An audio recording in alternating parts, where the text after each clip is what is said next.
Feather. Swan Maidens Retold.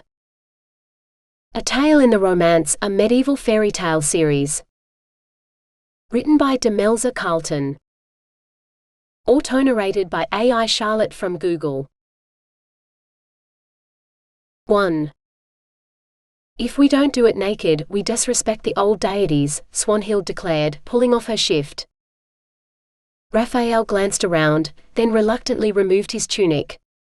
That may be, but if Father Fazio finds us, like he did the others, the whole town will hear of it, and we'll be listening to interminable sermons about chastity and purity for the next month.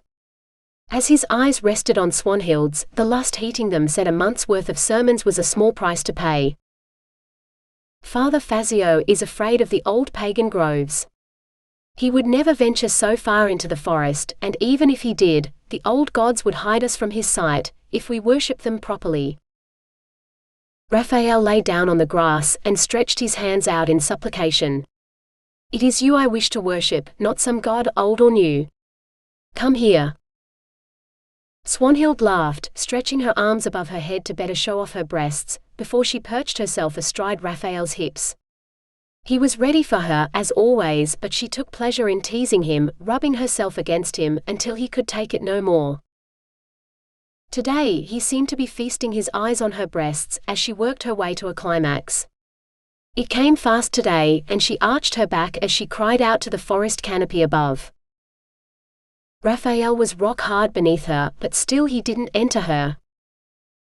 You're so beautiful, he breathed, reaching up to cup her breasts. Marry me, Swanhild. No, she said, grinding against him again.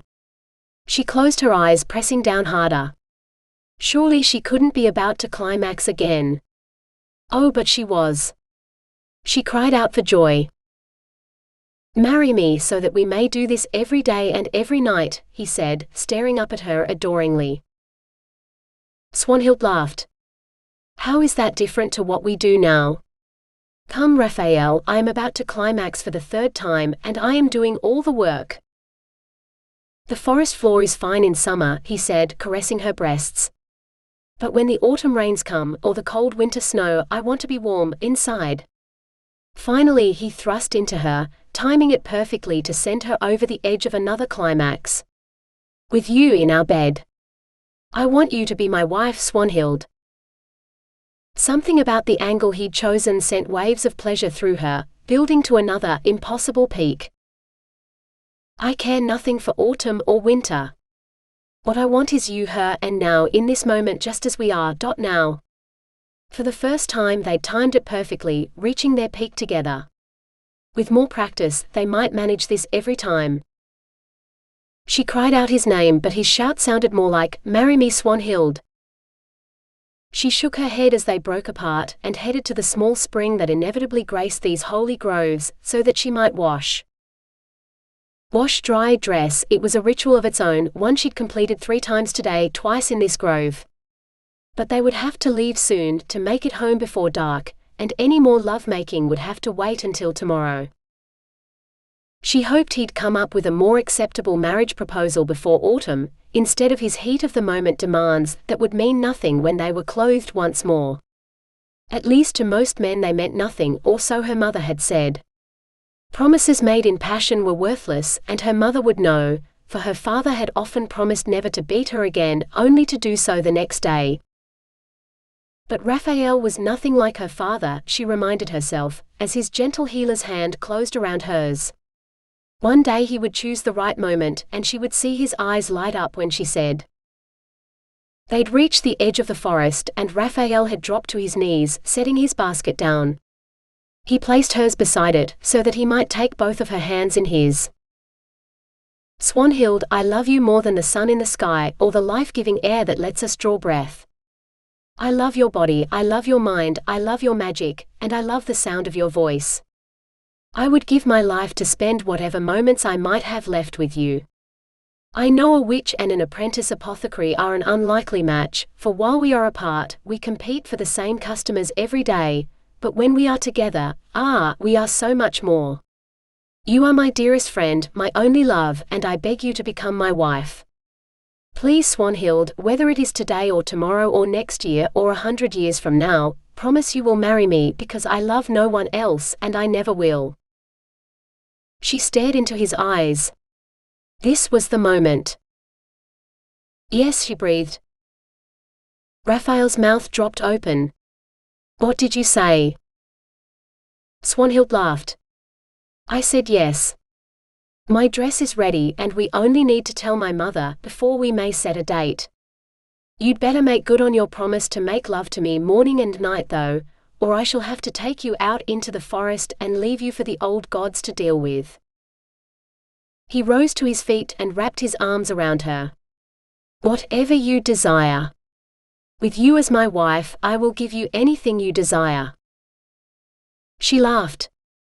"Then you may start now with a kiss." One kiss turned into several, and the sun had set by the time they emerged from the trees, hand in hand. But the darkness didn't bother them, for what could possibly mar such perfect joy? 2. "Where have you been?" "I feared the worst." Mother seized Swanhild's shoulders and stared at her. "Are you feverish? Have you started to cough? Any painful swellings?" Swanhild had been a witch long enough to know what those symptoms meant. Her mother thought she was late home because she'd caught the plague. "I'm fine," she snapped, trying to pull out of her mother's grasp, but she wouldn't be shaken. "Good, good," Mother said vaguely, staring out into the night. She shook herself. "Then we must keep you that way. There is not a moment to lose." She dragged Swanhild out the door and down the road, until her boots splashed into the lake. Cold water washed over the top of them, swirling around her toes and threatening to slip off her shoes. She mustn't have fastened them properly, for it seemed her feet were swimming in shoes that had fitted fine in the forest. And why was Mother suddenly growing taller? Water seeped through her sleeves. Swanhild flung her arms up out of the water, but they didn't feel right. Lighter somehow. And she could see both arms at the same time, one on either side, filling her sleeves, no, slipping out of her sleeves. Realization hit her like a punch to the gut. "Mother! Why are you using magic on me?" she cried. "It's the only way to save you.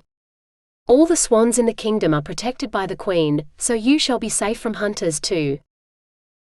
"What do you mean? What are you protecting me from?" Swanhild tried to say, but only a horrible honking sound came out. Like a swan protecting her nest. "Mother!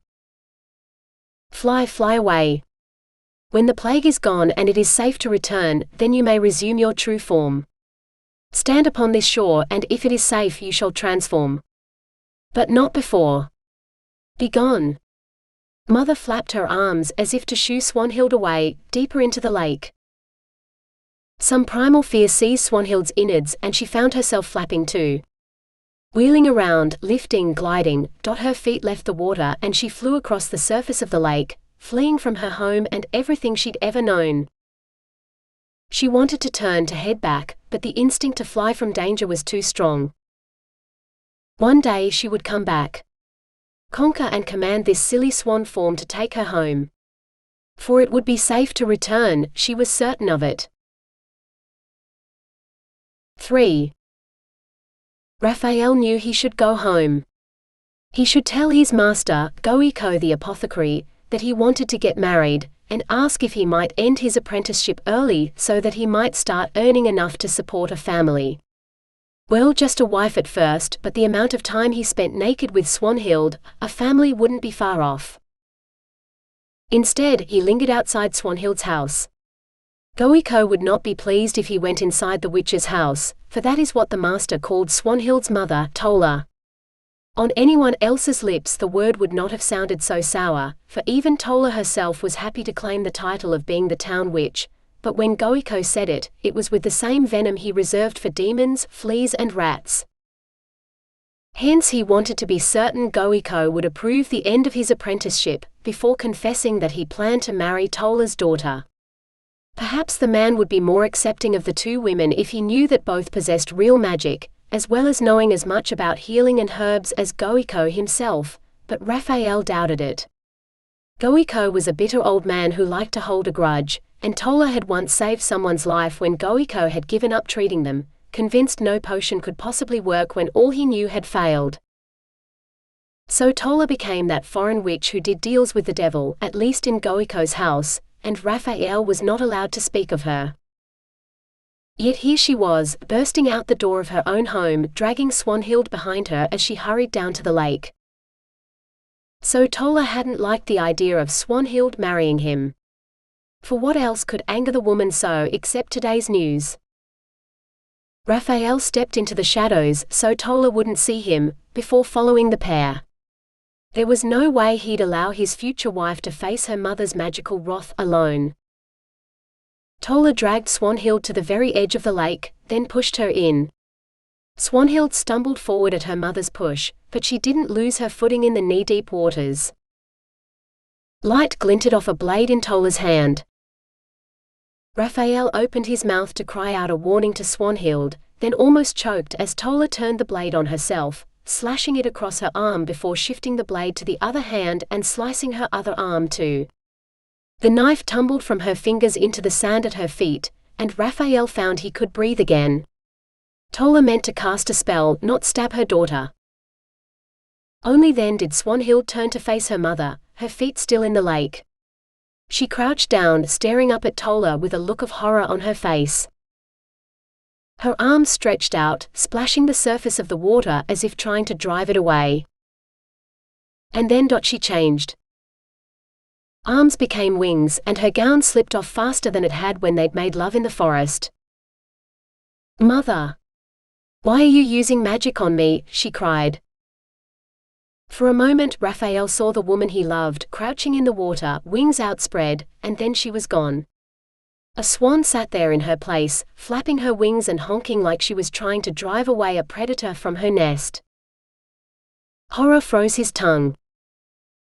The swan who had been his betrothed wheeled around and took flight across the lake. Despair freed it. "Mistress Tola, how could you do such a thing to your own daughter?" Tola started to turn, then staggered around to face him. "I would do anything to save her." Raphael saw red. "What in heaven's name would be so bad about her marrying me? I would support her and care for her and love her all the days of my life." "Can you cure the plague, boy?" "The plague? Like the one that wiped out Altino?" "Of course not. No one can," Raphael said. "That was why Mistress Sarah had insisted no strangers would be welcomed in their town. And no matter what Elder Ahab or Father Fazio said, there wasn't a man, woman or child in Miroton brave enough to disobey Mistress Sarah." Tola fell to her knees. Only now did Raphael see the dark rivulets of blood running down her arms. She'd sliced open her veins, he was sure of it. He rushed forward. "Mistress Tola, you must let me help you, or you shall die." She held up a bloodied hand. "I must do no such thing, boy. If you have any sense, and you hope to live long enough to marry my daughter, you will stay as far away from me as you can. I nursed poor Isabel until the plague killed her, but not before she passed the pestilence to me, her father and likely the priest too. Death comes to us all, but I shall choose the time and the place, not some disease. I give my life for my daughter, so that she may live." She coughed and brought up blood, spitting it on the ground, away from Raphael. "Tell Sarah to run.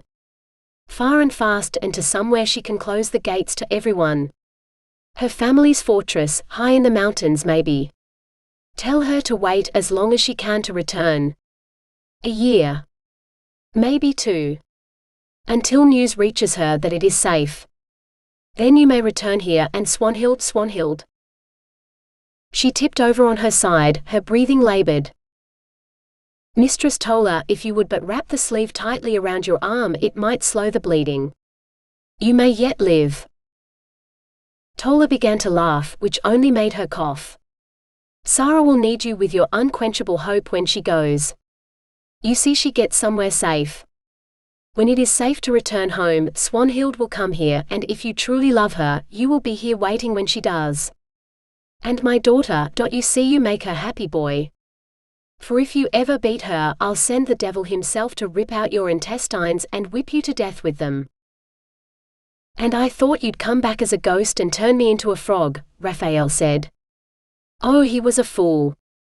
He should have thought of it sooner. No, wait. Turn me into a swan, like Swanhild. Then we'll both be safe together, and when we come back. Not enough magic left in my blood to turn you into anything, boy. You'll have to take your chances with Sarah and whoever else you can save. Now go. Get those long legs up to the church and light a candle for Isabel, and anyone else whose soul might help carry your prayers to heaven. For you'll need all the luck in the world to survive this. Another cough, weaker this time. Go, or I might try to change you into a slug after all. I might have enough magic for that. Raphael swallowed. And how will I be able to face Swanhild when I see her again, if I let her mother die alone? Silence was his only answer. Not even the sound of Tola drawing one last breath, for she'd released hers already. Her dying words, her last wish, had been for Swanhild. He had to survive to bring word to Swanhild of her mother's last moments, her love for her daughter. And he had to make her happy. Yes, Mistress Tola, I swear on my own life I will, Raphael said. He was reluctant to leave her there, but there was nothing he could do for her now. Father Fazio was the one who delivered last rites, and saw to it that bodies were buried in the churchyard. So he legged it up to the church, where he met Tobias at the door. Where have you been? Tobias hissed. I told Father Fazio you were coming, that you would never miss Isabel's vigil, but now he's gone up to see Goiko to get you. Quick, get inside so we can tell him you arrived just after he left. Inside the church, where he could light a candle for Isabel and Tola, and maybe a couple for his parents too. Because if the plague had truly come to Miroton, like Tola said, then she was right that every prayer counted. Raphael nodded and led the way inside. 4. Swanhild could think of nothing but the rush of wind beneath her wings, buoying her up and away to, that was her destination. Instinct had her angling down toward a bevy of swans sitting on the shore. No, sleeping on the shore. This was a safe place to sleep. She landed roughly, suddenly aware of how much her wings ached. But here she could rest because the other swans knew it would be safe. She should stay here with them until she could return home. Yes. She settled on the damp sand, tucking her head under her wing. Here it was safe for a swan like her to sleep. If she'd been herself, Swanhild might have worried about Raphael or her mother or what the future would hold. But a swan saw no further than the next meal, and there was waterweed aplenty in the shallows, so the swan who was once Swanhild slept, as serene as the mirror-like lake that gave Miroton its name. But Miroton was anything but serene. 5. At the end of the vigil, when people started to slip out of the church, Father Fazio stayed standing in front of the altar. He coughed, then said, All the young people of Miroton, I ask but a moment of your time. Children and youths and even adults who are not yet married. Boys and girls alike. I ask you to go home, pack a bag for a week's travel, and return here within the hour. I have a quest, a most holy quest for all of you. You have been chosen to go on a crusade to save Miroton, but you must make haste. Quickly now. Go and pack a bag, then bring it right back here. He shooed them out of the church, his eyes fever bright with the sort of madness Raphael had only seen in those near to death. When the priest coughed again, Raphael was sure of it. Tola had been right. The man was infected by the plague. Raphael drifted out of the church, his mind awash with worry. He didn't surface until someone seized his arm and yanked hard, bringing him face to face with Silvana, the girl whose father owned the mill. She did not look pleased. Raphael held his hands up in surrender. Whatever it is, it wasn't me. She made a disgusted sound. Of course not, you fool. I'd let you go with all the other sheep if I thought this was your doing. Unless you've given the priest some potion that drove him to this madness? Raphael shook his head. Never. Mistress Tola said he's infected with the plague. Silvana swore. She turned to Tobias. Did you know this? Now it was Tobias's turn to shake his head. No, this is the first I have heard of it. Where can he have caught it? Mistress Tola said Isabel had it first, and it spread to her father, and to Father Fazio. Silvana's brow furrowed further. Does Mistress Sarah know? Someone must tell her. Raphael did not consider himself a coward, but he knew he did not have the courage to bring bad news to Mistress Sarah. Tobias. She's your mum. Silvana shook her head. I shall tell her. You two go get your things and get back to the church. Do what you can to keep the others away from Father Fazio and his foolish crusade. She stabbed a finger at Raphael. They will listen to you because you're the apprentice healer, and they'll listen to Tobias because he's Sarah's son. Don't let him send anyone anywhere. Raphael found himself nodding in agreement. Logically, he knew Silvana was younger than him and he had no need to follow any order she gave, but something had changed in Silvana since her mother died. He couldn't quite define it, but something about her reminded him of Mistress Sarah. Whatever it was, it spoke to something deep inside him that knew she wasn't a woman he should disobey. So he headed home to find Goiko had gone out, so there was no one to question him, gathering his meager belongings into a sack, which he then slung over his shoulder as he headed back to the church. The benches where Mistress Sarah and the other council members sat during Mass had been moved aside, so only the stone floor came between Raphael and the altar where Father Fazio stood. The children who'd already arrived, and yes, some of them were definitely children, for the youngest could not have been a day more than 6 years old, stood huddled in the corner nearest the door, half hidden behind the holy water font. Raphael waited a while before Tobias finally returned, with a frown upon his face and a bulging sack in each hand.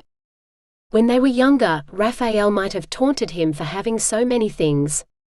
Now, he was torn between bitterness and embarrassment that he'd even been tempted to say something so petty. Whatever Tobias had, he would gladly share if Raphael had need of it, and if Raphael ever had anything worth sharing, he'd do the same for Tobias. What's wrong? Raphael asked instead, when his friend's frown only deepened. I couldn't find Mother. She wasn't at home and the fire had almost died out. It's not like her. Raphael shrugged. Maybe she had to go help someone right after the vigil, and she didn't have time to go home or mend the fire. It's not like we'll need it tonight, for it's still summer. Ah, so that's why Silvana said she'd tell her about Father Fazio's crusade. Perhaps she knew where your mother went, and she's gone to find her. Tobias relaxed. You're probably right. It's just, Mother worries so, and I hate to worry her if she returns and I'm not home. Father Fazio coughed loudly, drawing all eyes to him. Come closer, children. Elder Ahab has something to tell you. Between his red eyes and pale face, or what little Raphael could see of it over the handkerchief clamped to his mouth and nose, Ahab looked very sick indeed. Come closer, Father Fazio said again. They only huddled closer to each other in the corner. Raphael sighed and stepped forward, until he stood as far from Father Fazio and Elder Ahab as Tola had allowed to him to stand before stopping him. Would 2 yards be enough to save him from the plague? The others seemed to think so as they clustered around him. Only Tobias stood at his side, everyone else stayed behind them. Elder Ahab? Father Fazio prompted. Ahab coughed into his handkerchief before he spoke. We have been blessed by the Lord, blessed as no other town has been. And if we are to thank him properly for this blessing, it must be with grateful hearts that fully accept him and all he offers us. He sent us a sinner whose soul is so heavy, it is a wonder he can walk beneath the weight of such evil. But we will see through his evil and turn it into good. My Isabel, poor sweet innocent Isabel, who surely dwells with the angels now, died to save us from our sins, so that we might see the truth. That the sinner among us also will be our guide to salvation. Raphael struggled to keep a straight face. Isabel, may God rest her soul, was not the second coming of Jesus, and the pied rat-catcher was hardly the devil. Mistress Sarah would not have engaged his services if he was an evil man. Perhaps this madness was a blessing, taking the minds of those with the plague so that they slipped into death unknowing, not fearing their fate. This assassin, this Zoticus, will be brought to see that only two choices lie before him. He can lead a crusade so that his sins, grievous though they are, will be forgiven, or he can be executed immediately, and his soul will go straight to hell. And you, the innocents of Miroton, will go with him to remind him that it is not just himself he saves, but all of you, and the Holy Land itself. Ahab flung his arms wide, gazing rapturously at the rafters, as if waiting for heaven to rain something down on him. Tobias folded his arms across his chest. I can't leave the village, let alone go all the way to the Holy Land. Mother will never allow it. And who would look after the goats, uncle? Ahab stared at Tobias, a tear trickling from one red-rimmed eye. I fear Sarah has fallen under his evil spell already, but she will be made to see the truth. You must stay here until she does. You will be safe here in the church, the devil can't touch you here. He stared at them for a moment, then added, You will all stay here, lest your families who have also fallen under his spell try to dissuade you from your calling. You will not leave this church until you depart on your most holy crusade. Raphael wet his lips. Sure, Elder Ahab. We'll stay here and pray. Tobias and I will see to it. You should go and rest. Father Fazio too. We will keep vigil. At least until no one was watching, and then they'd make good their escape. Such a good boy. Father Fazio, is he not a good boy? Ahab beamed. Father Fazio frowned. I feared he might have been led astray by the carnal wiles of the witch girl, but perhaps you are right, and he is redeemable after all. Yes, it is most fitting. You shall remain here in prayer until it is time to leave. Raphael's blood boiled. The carnal wiles of the witch girl? How dare the priest talk about his betrothed like that? Tobias kicked him. Thank you, Father. Get some rest.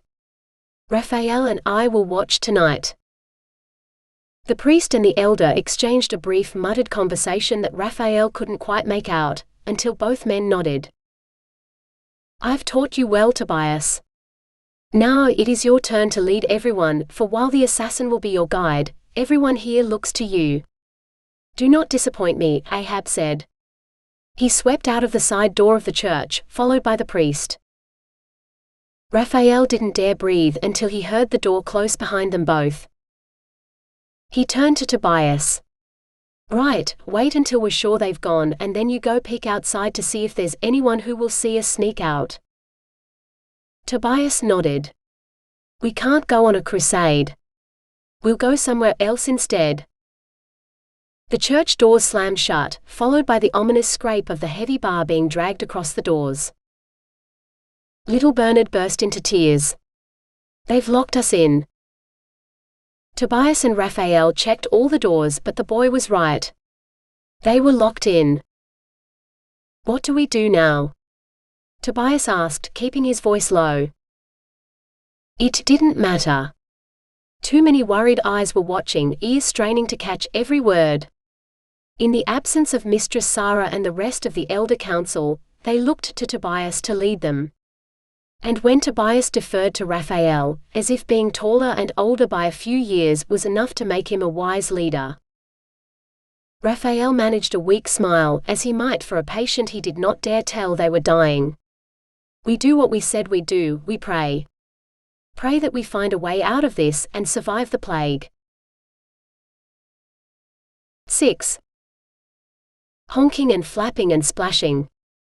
Danger. Swanhild woke in panic, her only desire to take flight. Yet with the other swans crowding around her, wings beating and ready to buffet her, there was no escape. She didn't understand. This drift of swans had tolerated her for as long as she could remember. Why were they driving her out now? Too close. Too many, no space. She could scarcely move without hitting another bird. Could no longer open her wings because there were too many other bodies in the way. She squirmed, trying to get out from under the writhing mass of feather-encased flesh. Swanhild managed to make her way to the top of the pile, extended her wings, tensing to fly away, when it hit her. A weight that would not let her go. The other swans panicked, attempting to escape from the weight, and she fell, her feet sinking into the muddy river bank. A net. Hunters 1, 2, 3. Danger. She recognized that much, but when she tried to bite her lip to activate her magic, she could not. No amount of biting drew blood from her beak, and try as she might, the magic would not work. If there was a way to escape, she could not find it, through magic or otherwise. She opened her mouth to scream, but her despairing honk was only drowned out amid the cacophony from at least a dozen other birds, who could not possibly understand what had befallen them. To be saved from the plague, only to die to hunters? But swans were under the Queen's protection. They couldn't hunt her. This was treason. Swanhild flapped and fought, not caring whether she hit hunter or swan, her intent only to break the net and free them all, until one of the hunters threw a blanket over the net, and darkness smothered her senses. 7. Raphael waited until most of the children had fallen asleep, before he pulled Tobias aside. Did any of what Elder Ahab and Father Fazio said make sense to you? Tobias shook his head. What I've heard about the last crusade was that it was a failure. Sending children to the Holy Land, it's madness is what it is. I mean, if it was you and me and maybe some of the others who are almost men, maybe we could join someone else's crusade, but even if everyone in Miroton went, it would not be enough to fight an army. The last crusade was full of seasoned knights, and most of those never made it home. Through his mother, Mistress Sarah, Tobias heard much news from the outside world. Raphael knew next to nothing about crusades, except that he never wanted to go on one. What use was an apothecary in battle? Mistress Tola said we should leave Miroton. Go up to the mountains. Maybe even to the monastery, Raphael said. To keep us safe from the plague. Tobias made a rude noise. You and me, monks? I don't think so. My mother would never let me. And you, aren't you going to marry Swanhild? When you ever find the courage to ask her, that is. He gave Raphael a playful punch. Raphael rubbed his arm. Tobias was stronger than he'd realized, neither of them were children anymore. She's already gone because her mother told her to. He couldn't bring himself to tell Tobias that Tola had turned her into a swan. If we don't follow after her, we might be too late and catch the plague. It's here already, Tola said. Isabel had it, and her father, and Father Fazio too. Maybe that's why he's gone crazy. Does plague addle your wits? Tobias shrugged. How should I know? You're the healer. I heard goats. Now, if you ask me about the ailments a goat can catch, I can talk about them all day. Put you right to sleep too. Maybe that's not a bad idea. Sleep, I mean, not goat stories. Father Fazio will be back on the morrow, and we must not get too close to him, especially not if he has the plague. Perhaps we can distract him while the others escape, and we can catch up. Tobias nodded.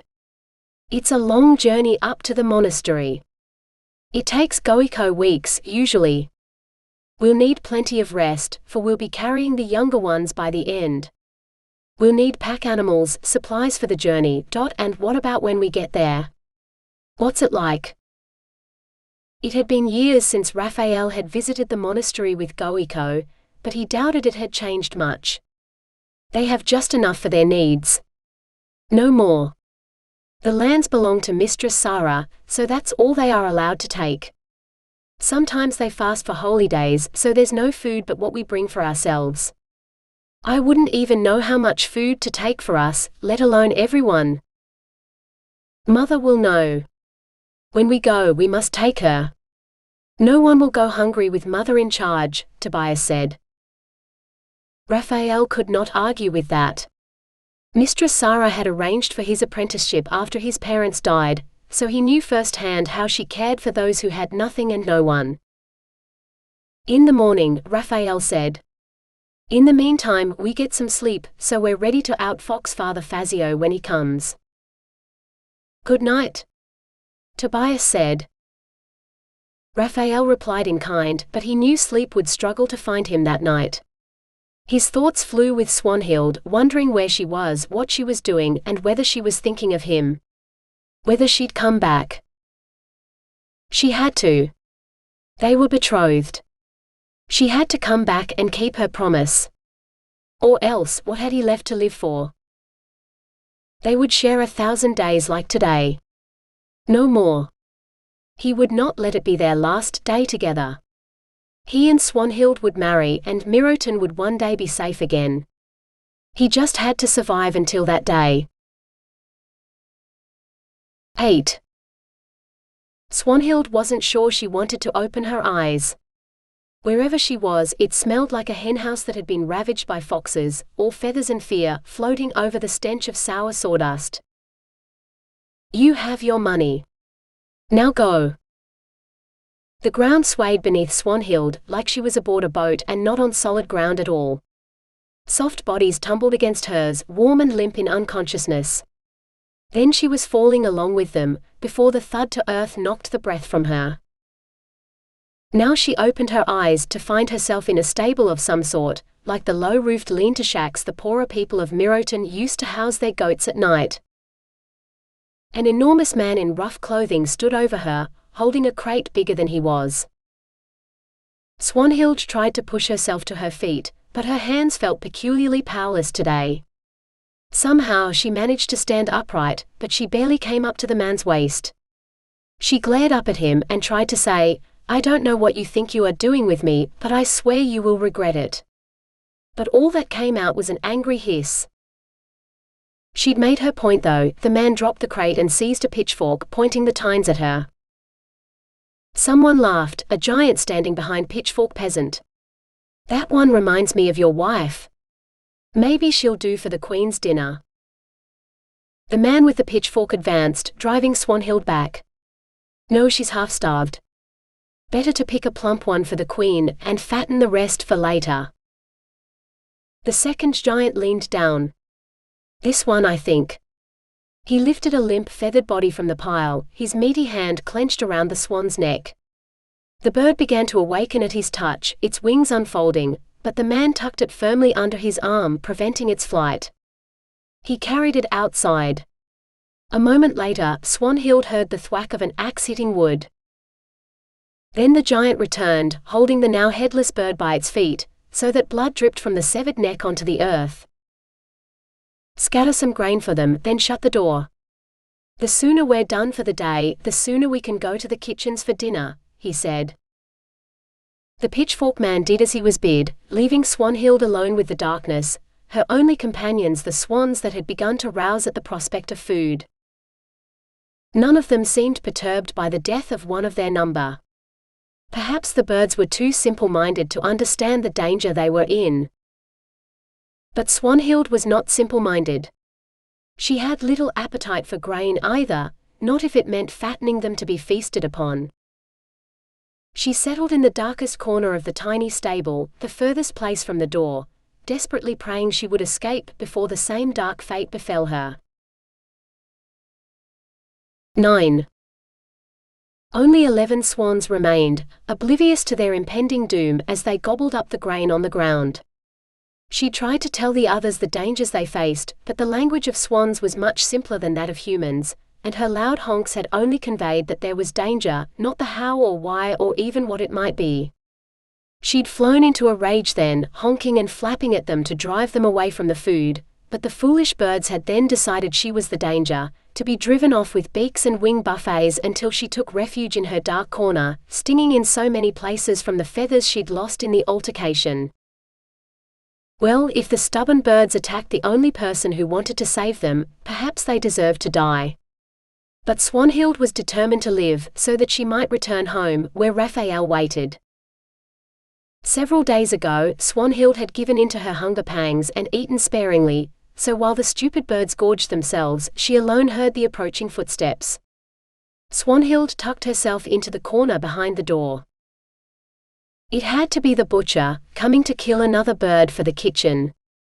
He always came after the birds had been given their evening meal, standing in the doorway as he decided which bird he wanted, before swooping in to seize his hapless victim. He'd shut the door behind him, but it was not thick enough to stop Swanhild from hearing the bird's last panicked moments, before the thwack of the axe ended the poor creature's suffering. She had planned this for days, but some instinct told her this was the moment she would put her plan into action. Her instincts had never been wrong in the past, and she had to trust them now, for they were all she had. The door swung open and a shadow blocked the afternoon light. Swanhild crouched even lower, willing him not to notice her, as one of the other birds unknowingly enjoyed its last meal. They might not have the wits to save themselves, but their sacrifice today might save her life. The butcher made his choice, a swan so greedy it had flopped down in the middle of the grain, eating everything within reach of its long neck. He stepped inside the stable and reached down to collect his prey. Swanhild saw her chance and darted for the door. She exploded into sunlight, blinded, but she didn't stop. She had only to run and flap her wings fast enough, and she'd be free. Faster, faster, she'd never flapped so hard in her life, but desperation drove her. She had to fly, her wings caught the breeze and she nearly cried as her feet left the ground. Higher, higher. She collided with something that said, "Oof," as her wings wrapped around the unexpected obstacle. Together they fell, with most of Swanhild on top, but one of her wings trapped underneath whoever she'd hit. She squirmed and honked and struggled to get free, but then an arm wrapped around her. "You will do nicely," a female voice said. Then Swanhild's head was enveloped in a cloud of sweet-smelling dust. She sneezed once, twice, 3 times, but still those arms held her fast. "No. Must not get free." Swanhild swore she was the one speaking, but it wasn't her voice saying the words. "How?" But darkness lurked amid the dust, stealing Swanhild's senses and her hard-won freedom in one swoop. 10. Scraping and swaying roused Raphael from a weary doze. Tobias, the lucky bastard, was still snoring, though most of the others were on their way to awake. Raphael gave Tobias a shake. "On your feet. They're coming, and we need to be ready." "Ready for what?" one of the younger girls asked. In the dim light, Raphael couldn't be sure who she was. "Tobias and I will distract them. When I give the signal," Raphael demonstrated, "I want you to sneak out behind them and get as far from the church as you can. Get to the mill, hide in the cellar there if you can. Wait for Silvana or one of us before you show yourselves. We'll take you somewhere safe, or Silvana will." Most of them nodded. "What if Mistress Sarah comes?" the little girl with the questions persisted. Raphael and Tobias exchanged a glance.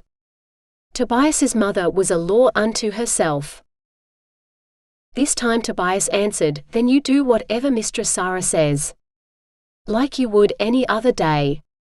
Mistress Sarah will keep us safe." Raphael dearly wanted to believe it. Mistress Sarah would do anything to keep the people of Miroton safe. How then had the plague managed to arrive, despite her best efforts to prevent it?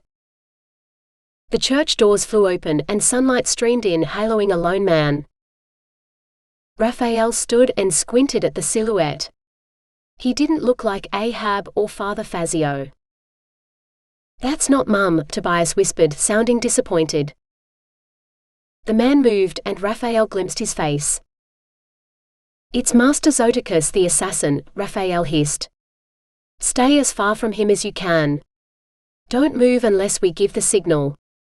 Until then, stay behind us.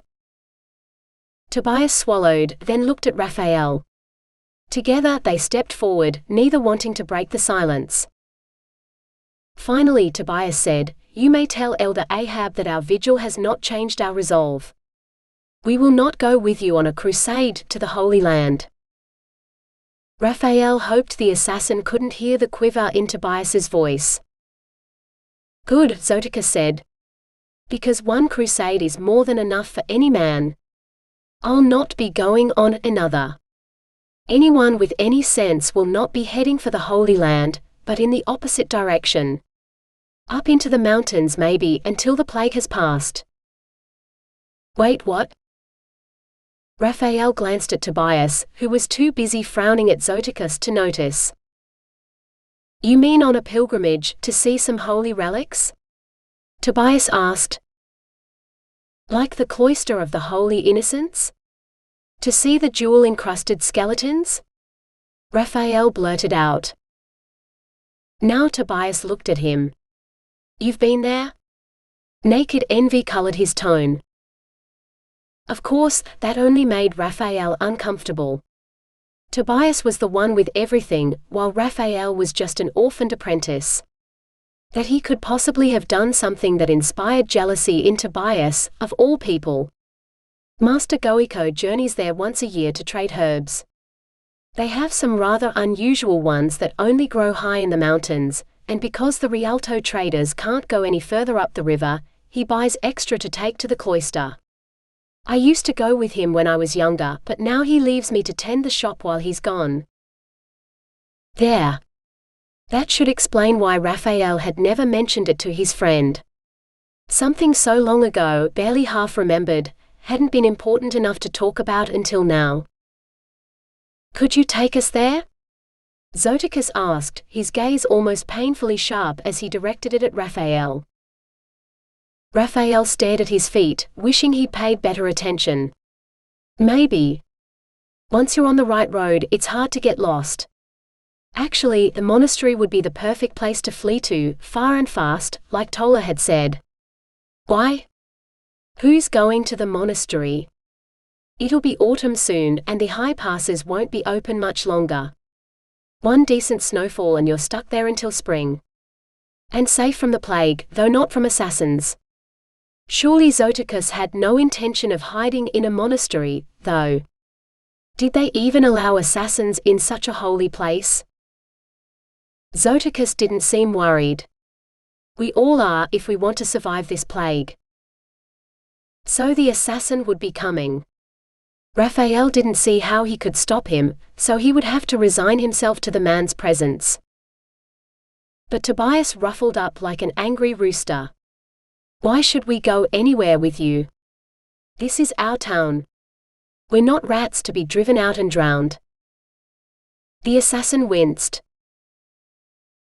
He was human enough to be hit by that barb at least. Then his eyes became steely again. "Because Lady Sarah told me to take you." "Lady Sarah?" Raphael met Tobias's eyes. No, he hadn't missed the title either. That meant Zoticus knew Sarah owned Miroton, but was not familiar enough with her to know to drop the title. Maybe this was his mistaken way of trying to curry favor with her. Assassin or not, he'd seen how the man behaved toward her in the council meeting. He'd entered her service willingly, even if he wasn't entirely happy with her current orders. Tobias lifted his hand to make the signal to the others, his eyes asking the question of Raphael. But Raphael shook his head. All that Zoticus had said made sense, and it would be wiser to work with him than disobey Tobias's mother. If he was wrong, you take it up with her. "I wouldn't dare argue with Mistress Sarah," Raphael said. Tobias was reluctant, but finally he nodded. "I'd better get the goats. I'll never hear the end of it if I leave them behind." He dashed off. The assassin stared after him. "Do you think he'll come back?" Raphael couldn't suppress a grin. Of course. Tobias said he was going to get the goats. It might take a while to get them all moving, but even he knows better than to cross his mum. And that should be warning enough to tell Zoticus that he shouldn't cross Mistress Sarah either. The assassin nodded as if he'd gotten the message. Take everyone here down the road to the first travelers' camp, to wait for me. We'll meet you there with or without the goats, Zoticus said. He strode off after Tobias. The others looked at Raphael. Somehow he'd been left in charge. Right, gather your things. Don't leave anything behind, because it might be a while before we can come back. We're going on a pilgrimage, Raphael said. He hoped he managed to sound more excited than he felt. Because if any of the others knew about the emptiness inside him now Swanhild was gone, they wouldn't follow him anywhere. 11. No, you must lift the bread to your mouth, not bring your face down to the food. The smack of flesh hitting flesh before a yowling wail filled the air. You will not eat unless you do it properly, or the king will know. No. Something felt wrong. Swanhild was sure of it, though she did not know what. She rested on softness, not the earth of that tiny stable or even her straw mattress at home. Only Mistress Sarah had such a mattress, filled with feathers instead of straw. But the voice she heard did not belong to Mistress Sarah, or anyone else Swanhild knew. You must learn, or you will not eat at all. Another slap, followed by a longer wail. Swanhild doubted Mistress Sarah had ever struck anyone in her life. And she would give anyone in Miroton the food from her own plate, rather than let them go hungry. Even the thought of bread set Swanhild's stomach grumbling. Too long she'd subsisted on the smallest specks of grain. If there was bread about, she was too hungry to resist. She rose.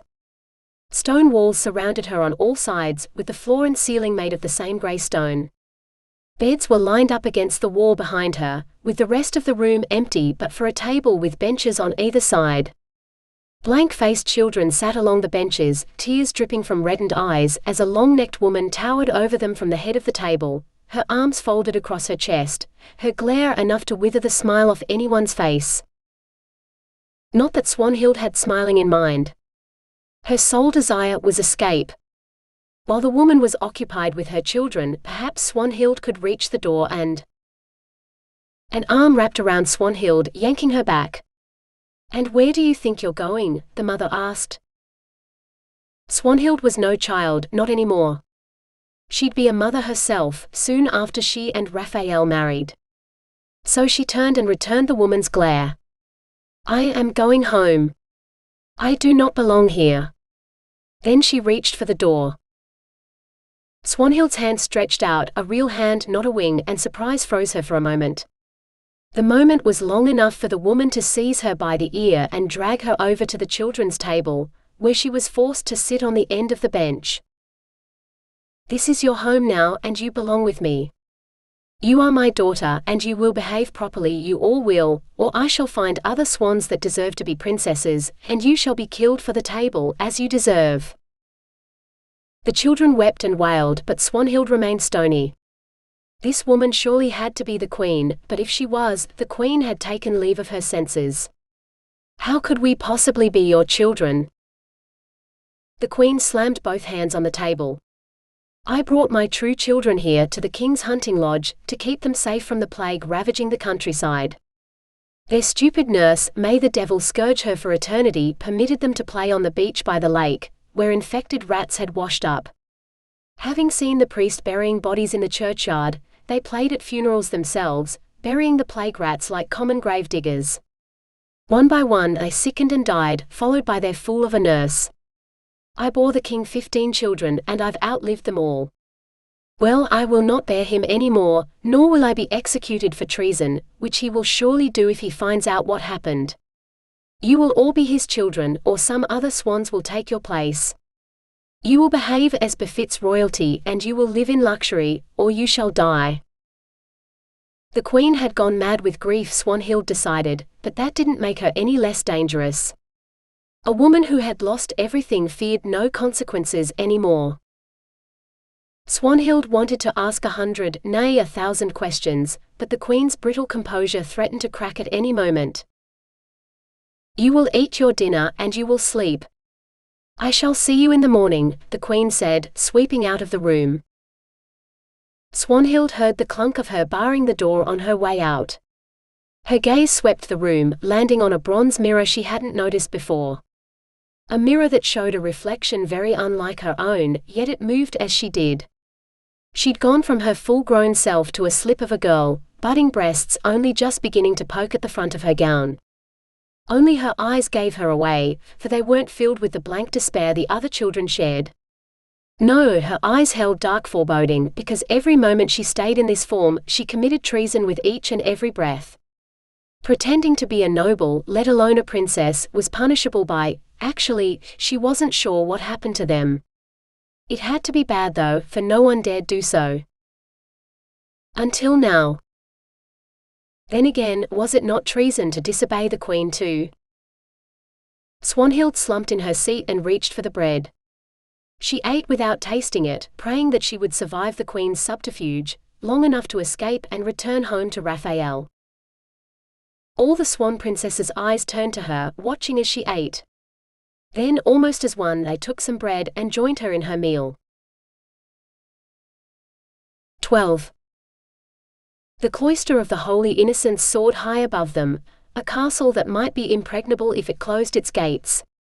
But just like in Raphael's memory, the gates stood wide open, ready to welcome travelers and pilgrims alike.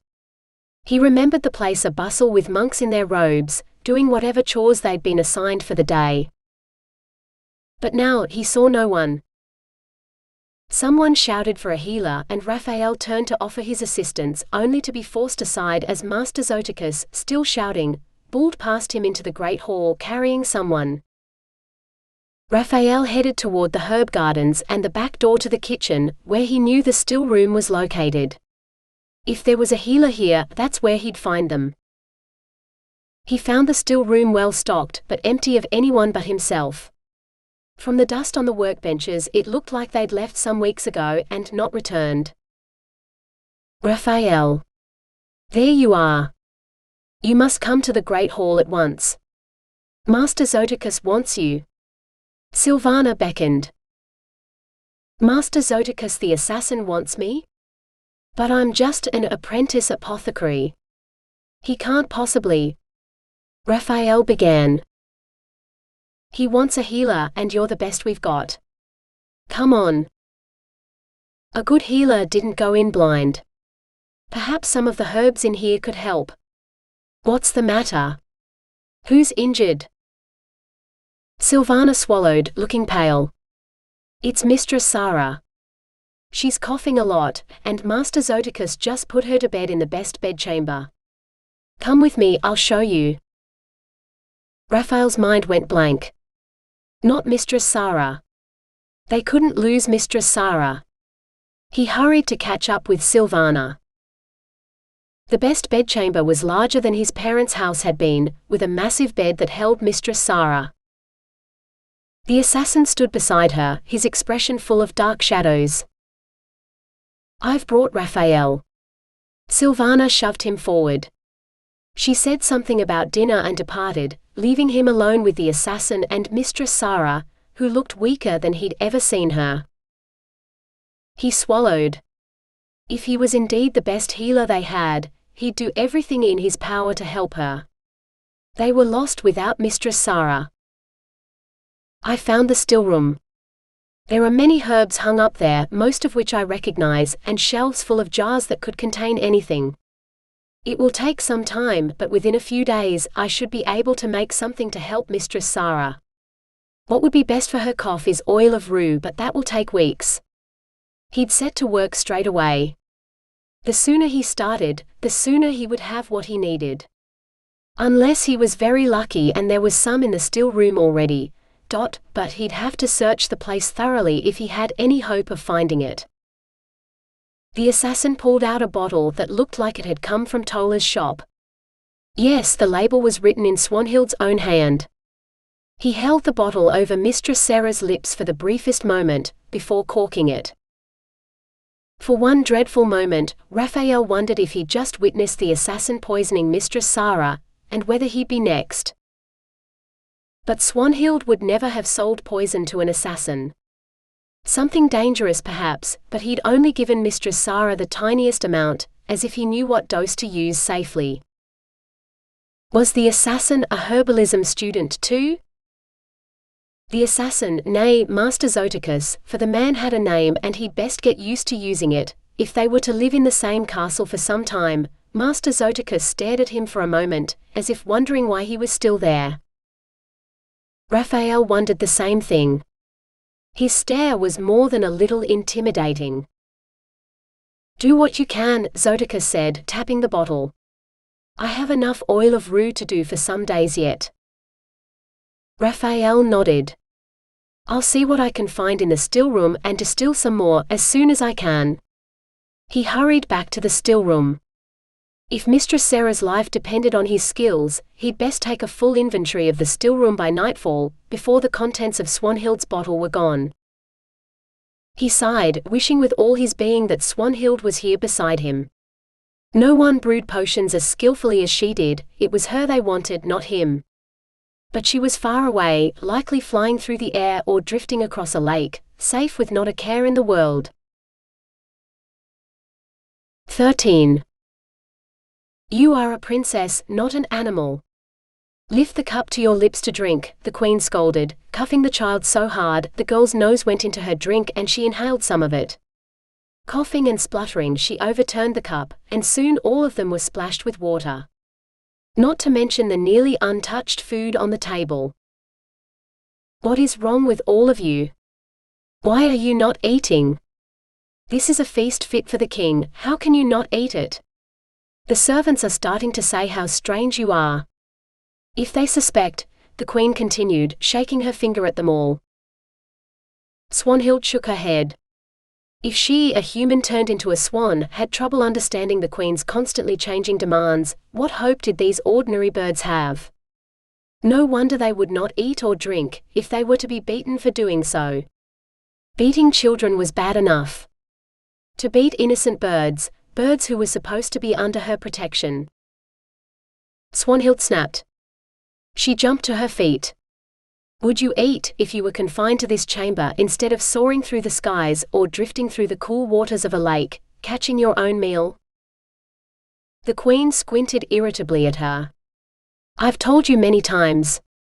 If you cannot behave, I will find other more pliable. No you won't, Swanhild said. We're wild birds used to being free.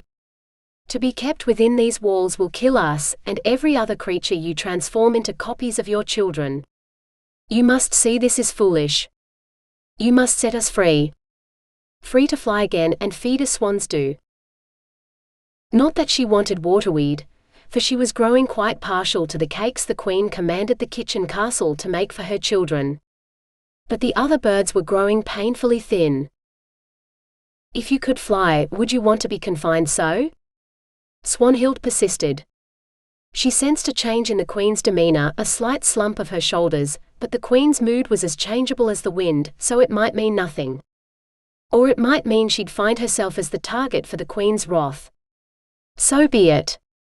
At least she could defend herself, unlike the others. No. I cannot fly again, but if I could, and even though I can't, I still, these walls. The queen's eyes shimmered with what looked like tears. Very well. When night falls, meet me at the top of the tower. All of you. If you are good and eat your dinner, then perhaps I shall permit you to fly again. With a swish of her skirts, she left the room, closing the door behind her. Before Swanhild could reply, she heard the scrape of the key in the lock, and the queen was gone. Swanhild slumped into her seat. The others just stared listlessly at the table, as if they had not understood the exchange. Perhaps they hadn't.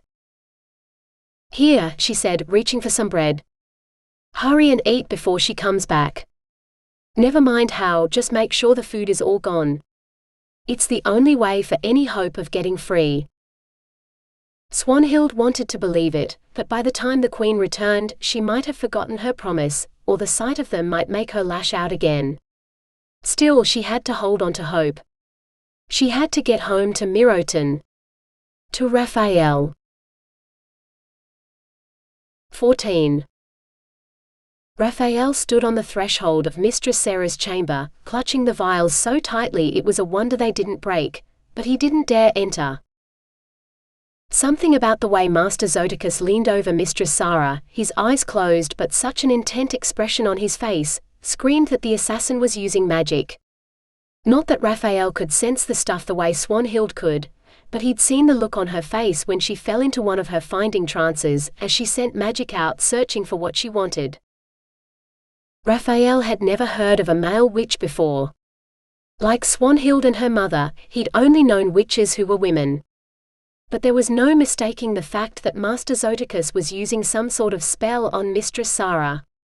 Whether for good or evil, though. If he was doing her ill, Raphael should interrupt him and stop him if he could. But if he was casting some sort of healing spell, something that would help Mistress Sarah, the slightest distraction might make the spell go awry, and Raphael would never forgive himself if Mistress Sarah took injury because of him. And yet, he wished Swanhild were here. She'd use her magic and search the assassin for evil intent, and know whether he was Sarah's friend or her foe. After the council meeting, Swanhild had insisted they should trust Zodicus, for he meant them no harm, she'd said. She'd even sold him some of her oil of rue, when she knew just how much they'd need every drop over winter. If she were here now, Swanhild would still say the same thing, to trust the assassin. So Raphael forced himself to stand in the doorway and watch, as his master Goiko had commanded him to do when entering any sick room. Zodicus had his hand pressed against Sarah's throat but lightly, as though taking her pulse. If he'd meant to do her harm, that hand looked strong enough to strangle her, but he did not. He would not, for the way his other hand clasped hers spoke of affection, tender feeling, like a man might show for his unwell wife, as he worried for her well-being while the healer made his assessment. Wait, Mistress Sarah and Master Zodicus, a match? No, surely not. Mistress Sarah was too old for such things, with her son Tobias nearly a man grown. She and the assassin might be friends, but to imagine Mistress Sarah sneaking off into the forest with him, like Raphael did with Swanhild, well, the thought was simply absurd. An unexpected chill made him shiver and look up to find the assassin's eyes on him. Cold and calculating, as though he could read Raphael's thoughts and did not approve of them. Most of the adults in Miroton would have disapproved of what he and Swanhild did, but it wasn't his fault they weren't married yet. He'd have made her his wife years ago if she'd only agreed back then. What is it, boy? Master Zodicus asked. Raphael held out the vials with a shaking hand, hoping they would be shield enough to protect him from the assassin's wrath. I found some oil of rue in the still room. I do not know how well made or even how old it is, so I would advise caution, only a drop at a time. While you have the stuff Swanhild made, I would use that. In the meantime, I shall make some more, if you wish it, of course. Zodicus nodded slowly. How much longer did you have on your apprenticeship? I had hoped, and my master said, that I would be good enough to become a master by year's end. The sooner the better, for I am betrothed to be wed, and Swanhild will not marry me while I am a mere apprentice. Or at least she won't if... Raphael trailed off, not wanting to finish. You're betrothed to the witch girl? I have not seen her since we left Miroton. Where is she? Raphael swallowed. A man who could use magic and maybe even read minds would want nothing less than the truth, however strange it sounded. So, Raphael told him how Tola had turned Swanhild into a swan. And what of the mother? These words came even harder still. Dead. She bled out from casting the spell on Swanhild. I tried, but she would not let me help her. She said she was already infected with the plague. Master Zodicus nodded. A great pity, which will grieve Lady Sarah. Does anyone else know about Tola and Swanhild? Raphael shook his head. Then I must ask you not to tell anyone. We managed to save few enough from Miroton, and I'm sure all of them left someone behind whose fate they fear but do not know. Faced with the certainty that their witch is dead, and likely others with her, maybe more than they can withstand. Let their fate remain a mystery until it is safe to return to Miroton. Raphael did not want to agree. He rarely kept secrets from Tobias or Silvana, and to be forced to hold this weight of grief inside, it was like his parents dying all over again, and it was only a matter of time before he ran away into the woods to give way to that grief, just as he had then. This time though there would be no Swanhild to come and find him, and without her it was hard enough to see a way forward. You're needed here. You're the only healer they have. Well, the only one they trust at any rate. I probably know more than you, but they know and trust you, more than they will ever trust me. With Lady Sarah ill, it will be up to you and Tobias and Silvana to take charge of this place. To see in the last of the harvest, and ensure enough is stored to last everyone through the winter. I need you to mix up whatever potions Lady Sarah requires to bring her back to full health. Her recovery will take time, for she is not young anymore. But I'm only an apprentice. Nowhere near skilled enough to save Mistress Sarah or anyone else from the plague. And no healer can save someone from the plague. Lady Sarah does not carry the plague. It's an inflammation of the lungs that ails her. An affliction I can heal, but only with your help. Potions, herbs, poultices, will you make them exactly as I instruct you to, whatever ingredients you can find? If you will help me nurse Lady Sarah back to health, I will proclaim to anyone who will listen that you are no longer an apprentice, but a master of your craft. An apothecary in your own right, ready to set up your own shop and support your own family, when your swan girl returns. And she will, for birds are peculiarly immune to this plague. She will return, but not before it is safe for all of us to return to Miroton again, and when she does, she will be looking for you. Will you be there when she does? It was Tola's dying wish, but Raphael could not deny that there was no future for him without Swanhild. She was everything to him, and he would do anything to ensure that they would meet again and be wed, like she'd promised. Yes, Master Zodicus, I will do as you ask. Unless Mistress Sarah commands me to do otherwise. I can't disobey Mistress Sarah. To Raphael's surprise, the assassin laughed, and as he did, he became just a man, not some terrifying monster who might end his life in an instant. The man Swanhild had seen, and likely Mistress Sarah too, for Sarah usually knew people better than they knew themselves. Yes, we would be fools indeed to even consider disobeying Lady Sarah. A formidable woman indeed. The world would be a better place with more like her, but I fear she is unique. A woman to be treasured, as she deserves. For a moment Raphael thought he saw the same look in Zodicus's eyes that he felt in his own, when he gazed at Swanhild, before it was gone, so quickly he must have imagined it. He must have, for Master Zodicus was too old to fall in love with Mistress Sarah. Is there anything else you would like me to bring you from the still room, Master Zodicus? Raphael asked. Perhaps an infusion to help Lady Sarah breathe. Something that will strengthen her too, Zodicus said. Raphael bowed and headed back down to the still room to do his master's bidding. 15. Swanhild followed the queen to the top of the tower, hearing the shuffle of the other swans' footsteps on the stairs below her.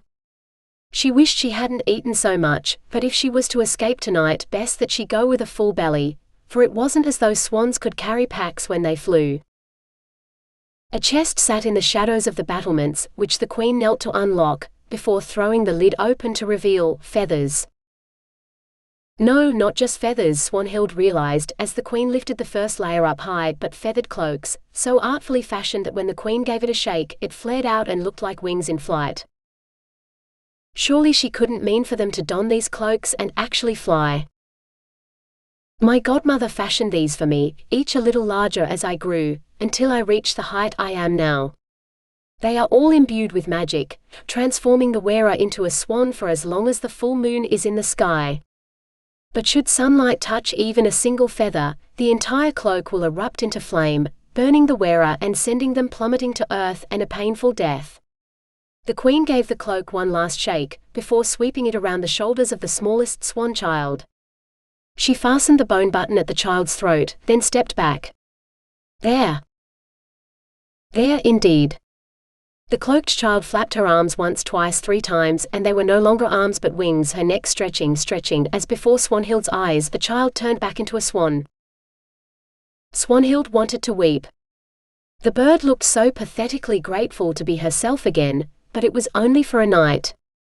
By dawn tomorrow they'd all be back to being children again, at the mercy of the mad queen. But for one night, she might go home to Miroton and at least see Raphael again.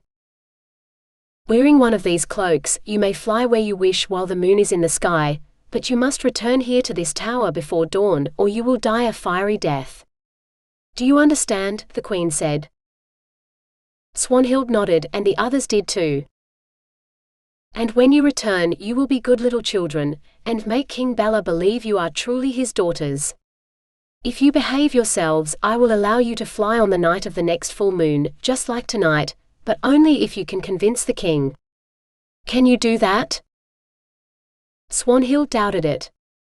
Anyone with eyes to see would surely notice that there was something odd about these children who did not speak or behave like anything but scared savages. And yet, if they did not agree, the others would surely die and she would never see Raphael again. Yes, your majesty, Swanhild said. Yes, mother, the queen corrected. Swanhild swallowed. If this was the queen's price, so be it. Yes, mother. She helped the queen dress the others until only she remained, with the largest cloak of them all. It was too big for Swanhild, for the queen was far stouter than she, but she threw it about her shoulders anyway, fastening the clasp with feverish fingers. Swanhild closed her eyes and stretched her arms out. She took a deep breath, flapped her arms once, twice, then lifted them a 3rd time. Tingling began in her fingers, spreading up her arms, before moving across her whole body. Lightness invaded her very bones, until she felt she might float away. This was nothing like her mother's spell that first time, filled with shifting and strangeness and pressure. No, this was magical, like stepping into a forest clearing and suddenly being enveloped in a shaft of sunlight, and the whole world seemed to effervesce like a complicated potion made just right. Swanhild felt as if she could simply step off the top of the tower and float all the way down, feather light. She could. She would. Almost without thought she stepped up onto the battlements, arching her shoulders to spread her wings as wide as the crenellations would allow. The world, nay, the very universe demanded that she fly. An updraft rising from the sun-warmed courtyard below beckoned, and Swanhild could not resist. She leaned forward and stretched out her wings. The wind lifted her, like she weighed nothing more than a feather, and she floated for a moment before another updraft sent her higher still. With a cry of triumph, Swanhild soared, circling the tower far below. From up here she could see the shining expanse of the lake, with the moon's reflection laying out a path home to Miroton. While the other swans spiraled upward toward her, Swanhild flapped her wings and arrowed toward the water. She heard the others land in the lake behind her, in the shallows where the forest grew right down to the water's edge, and the waterweed was thickest. That would keep them occupied, while she headed for Miroton. Swanhild glided down in the lee of the dock, hoping the shadows would hide her from anyone watching the water. Swans might be under the queen's dubious protection, but some of the boys in the village would happily chase and torment anything smaller or weaker than themselves, and not even a few strong-wing buffets would deter those little brutes from their sport. She waded ashore at the spot where Mercurio had set up his stall. Only scant days could have passed since he'd packed up and left, for she could still see the circles in the sand from the casks he'd used to prop up his counter. Either that, or she'd been a swan so long that he'd had time to travel to Rialto and return.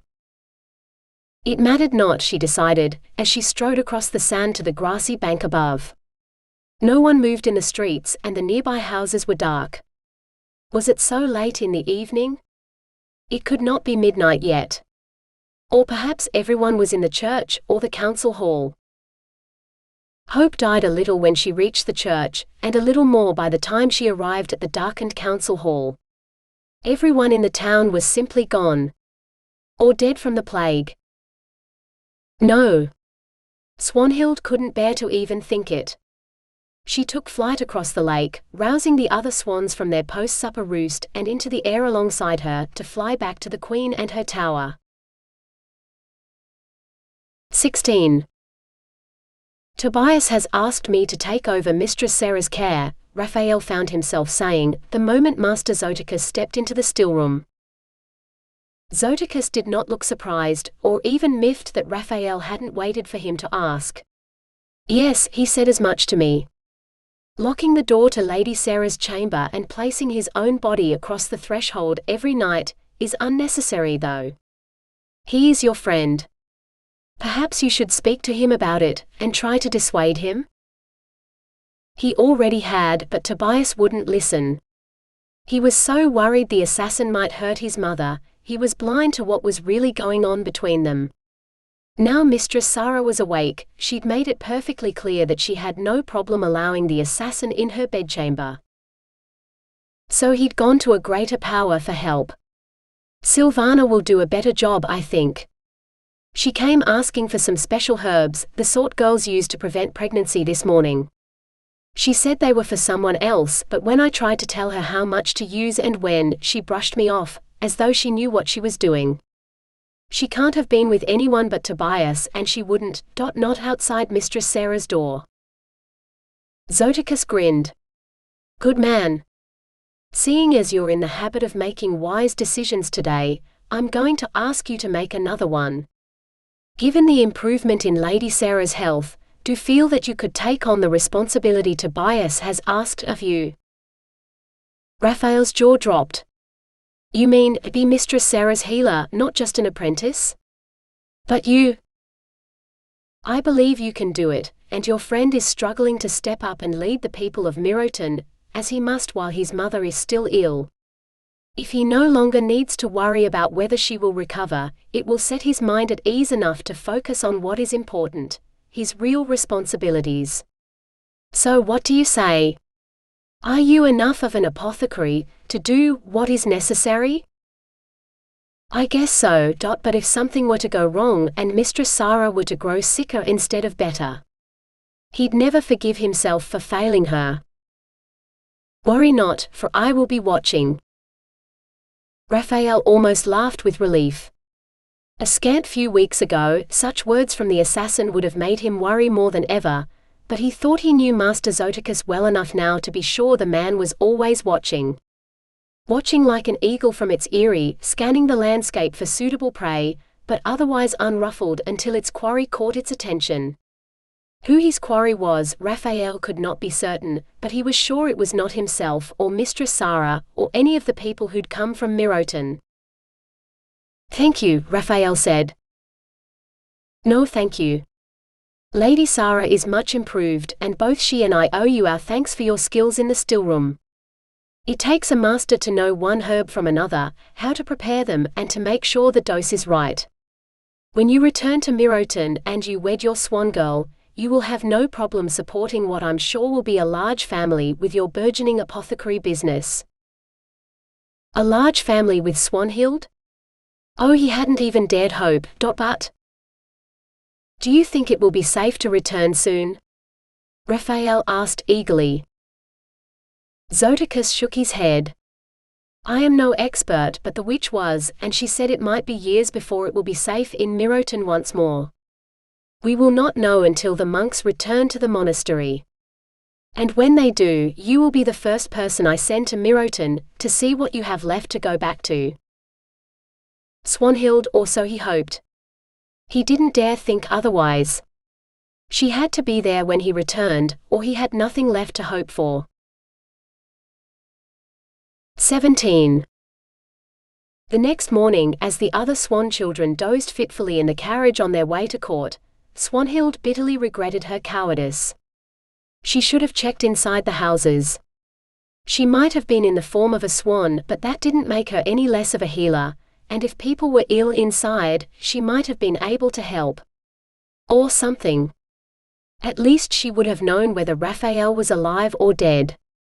Or mother. Or if they were all simply gone somewhere safer. She could think of nothing else as the Queen settled them into the royal nursery, where Swanhild had her hands full trying to train the other swan children to at least behave like children. They never spoke, but they seemed to understand her, though how she did not know. Servants came and went, bringing food and clothes or taking away laundry and dirty dishes, laying fires and sweeping away ashes. They didn't seem to mind the swan children ignoring them, which Swanhild found hard to believe. When she'd pointedly thanked one of the maids for clearing away after a meal, the girl had ducked her head, refusing to meet Swanhild's eyes as she bobbed a curtsy before fleeing the room. Perhaps it wasn't the swan princesses the maids feared, but the Queen, whose chambers occupied the lower levels of the tower that also held the nursery. A nursery that had become as much a prison as their chamber in the king's hunting lodge. Swanhild lost count of the days, for they all blurred into one another, locked within stone walls as they were. It felt like months before the Queen brought out her chest of feathered cloaks and summoned them to the top of this new tower. But when Swanhild stepped out onto the battlements, her breath caught in her throat. This castle sat atop a mountain, topped by towers that soared up into the very clouds. She could see the whole valley below, the town spread out on both sides like the most marvelous children's toy, all the way to a line of mountain sentinels, armored in stone and snow. Home was on the other side of those mountains, she knew with a certainty that resonated deep down in her bones. Raphael lay in that direction too, though whether he lived or not, she could not say. This time, if the Queen permitted her to fly, she would spend the night scouring all the houses in Miroton, to see if Raphael or anyone else could be found. Swanhild scarcely felt the wintry breeze as she arrowed over the mountains toward the lake. Snow lay on the ground here, as smooth and untouched as though it was freshly fallen, though the icicles hanging from the eaves told a different story. The snow was untouched because no one had walked on it, for there was no one left to do so.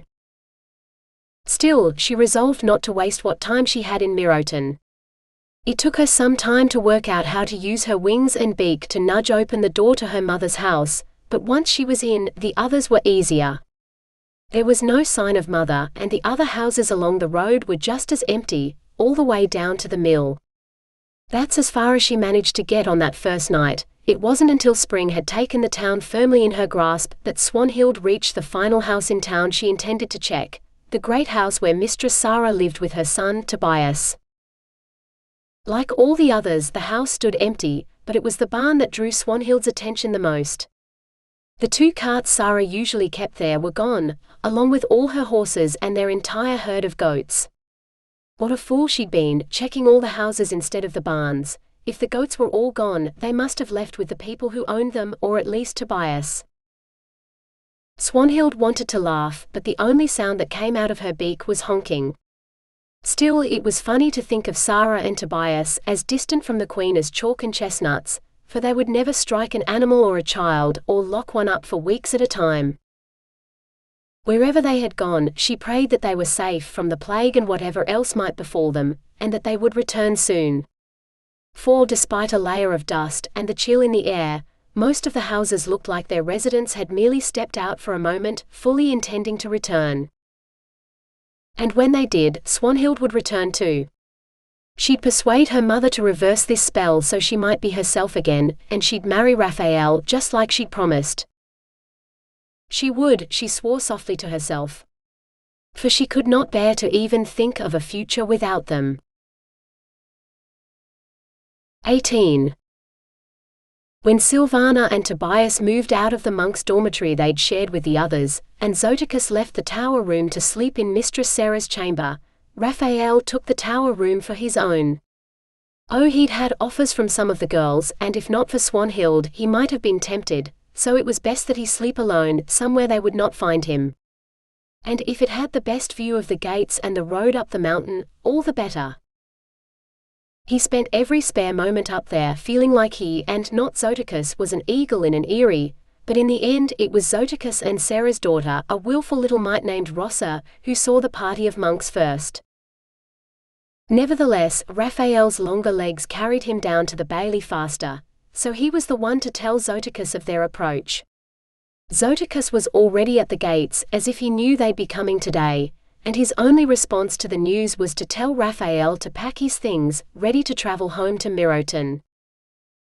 The sun was still high in the sky when Raphael rode out of the gates on the back of the bishop's own palfrey, no less, for the bishop had no further need of the beast. Raphael did not glance back, for he hoped to return with good news soon enough. Now he set his sights firmly on Miroton and his reunion with Swanhild. He had a promise to Tola to fulfill. 19. The king has summoned you. All of you. You must dress for court, and don't forget the crowns. They must wear their crowns. The queen flew about like a panicked bird not sure of the way out, slapping child and servant alike as she gave orders to everyone.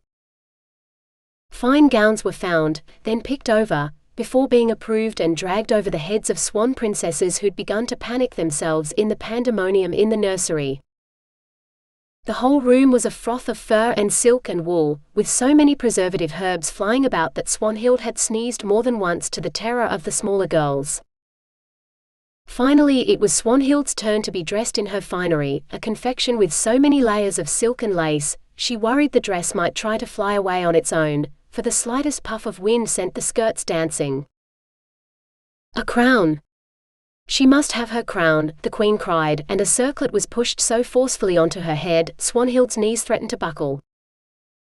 While the queen and two maids busied themselves, stabbing pins into her hair as they pulled it this way and that, Swanhild dared to look at the others.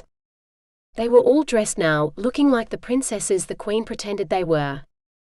Each girl wore a thin silver circlet with a jewel on her brow, which didn't look half as heavy as the crown weighing down her own head. Swanhild reached up to investigate. "Don't touch it, you silly girl," the queen screeched, slapping Swanhild's hands away. "You'll undo all our good work, and the king is waiting." The queen, dressed in her own finery and topped by a heavy crown that Swanhild suspected was a twin of the one on her own head, led the way to a hall so huge it could only be the king's throne room, as evident by the man seated on an ornate chair on a dais at one end. When they reached the foot of the dais, the queen halted, then hissed, "Bow before the king." Of course, none of the swan princesses had ever been taught to curtsy, so they merely stood there, looking confused and not a little frightened at what the queen might do to them. The queen uttered an oath under her breath, then began to clout each child over the head until they fell to their knees. By the time she reached Swanhild, she had already dropped into a deep curtsy, which she hoped looked as subservient as any maid. "What's that one's name?" Swanhild raised her head to find the king pointing at her. "That is Princess Odette, your oldest daughter," the queen said. "She will be 16 this summer, yes?" the king asked. Swanhild blinked in surprise. The child she'd seen in the mirror did not look anywhere near 16. The queen seemed to be equally unsettled. "She is still young, your majesty. Too young to leave the nursery, I am certain." The king shook his head irritably. "No, I'm certain she is 16 at least.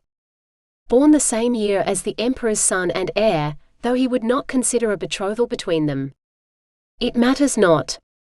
At midsummer she will wed Prince Tristan, and when I am gone, they will rule this kingdom together as king and queen." "But she is so young." "No younger than you were when we wed, Clava. Young enough to be fertile and give him many heirs to the throne, just as you have. Though I hope Odette and Tristan will at least have a son." The king's eyes seemed to accuse the queen of some terrible crime, of failing to bear him a son. If the king only knew that the sex of a child was determined by both parents, not just their mother, Swanhild couldn't help but grin. "See. The girl approves. You know you are old enough to marry, do you not, Odette?" the king asked. Curses, the king had seen and misinterpreted her smile. "Oh well, better make the best of it. If my betrothed stood here before me, I would gladly marry him today, your majesty," Swanhild said. Of course she meant Raphael, not some northern prince, but the king wasn't to know that. She grinned even more widely. And spend all night working on conceiving a son, of course. Or a daughter. Swanhild didn't much care about the sex of her first child with Tobias, as long as they spent plenty of time in bed together before the baby was born. The queen glared daggers at Swanhild, but the king merely laughed. Daughter, you are exactly the sort of queen this country needs. Your mother would be wise to listen to you, child. He rose and made shooing motions. Now take the children back to the nursery. I will send for her when Prince Tristan arrives to take possession of his new bride. The queen turned her back on the king and swept out of the hall. Come, children, she called. Swanhild had the most peculiar urge to open her mouth and tell the king everything his wife had done, but she knew as well as the queen did that pretending to be a princess was just as much treason as any of the queen's crimes, and the result would be death, either at the queen's hand or the king's. Swanhild sighed. She'd have to find some way out of here before they forced her to marry Prince Tristan. Even if he was the handsomest, kindest, most skilled lover in all the world, she would never break her promise to Raphael. Now she just had to find a way to keep her promise and her head. 20. That night Swanhild was surprised when the queen led them up to the top of the tower, where the chest of feathered cloaks lay open to the starry sky. The moon had not yet risen, but the glow on the horizon signaled that it would appear soon. Much like every other full moon night when she'd been allowed to fly, Swanhild helped the others into their cloaks until there was only one left for the queen to hand to her. Tonight, the queen clutched it in her hands like she didn't want to let go. Odette, you must tell me something, and you must tell me the truth. Swear it, the queen said. The queen's madness had made her forget the girl before her wasn't really her daughter. Swanhild sighed. Swear you will tell me the truth. Swanhild wet her lips. This could not end well. I swear it. You have already found a mate, have you not? When you fly to meet every full moon. A mate? It was a strange choice of words, but if Raphael was anything, then yes, in the most animal sense, he was her mate, her partner in life, and when they finally said their wedding vows, it would be a mating of sorts. She'd sworn to tell the truth, but what would the queen's madness make her do to Raphael if he still lived? Swanhild could not place him at the mercy of this mad woman.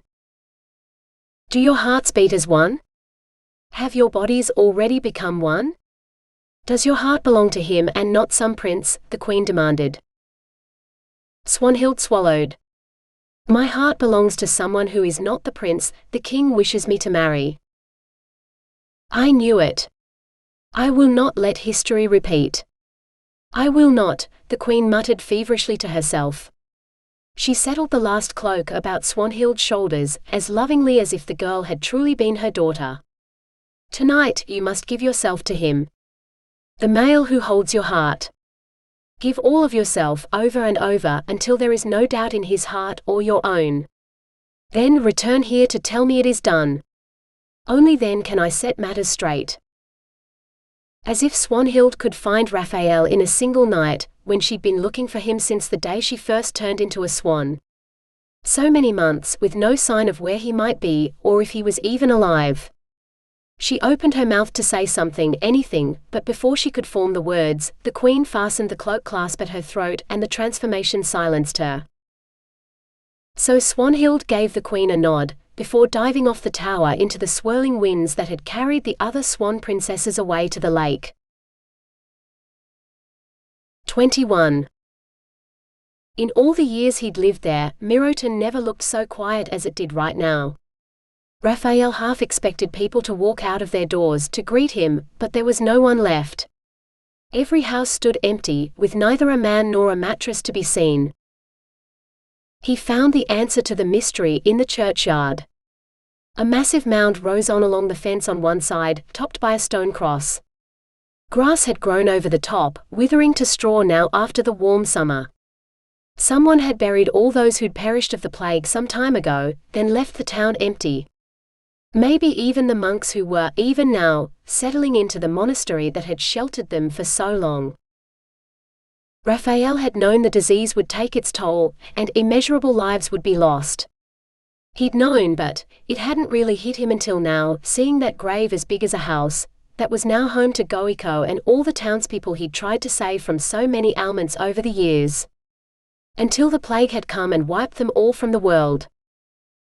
He fell to his knees and wept. Wept for all those lost, unmourned until now. When their children returned to Miroton, they would mourn them too, but today Raphael alone held that crushing weight of grief, and was forced to collapse beneath it. Hours later, he staggered into the church, determined to light a candle for their souls. Flint, tinder, fire, and then finally a taper. It seemed such a tiny flame for so many souls, so after lighting one candle he lit them all, every candle he could find in the church, until the altar was a blaze of light.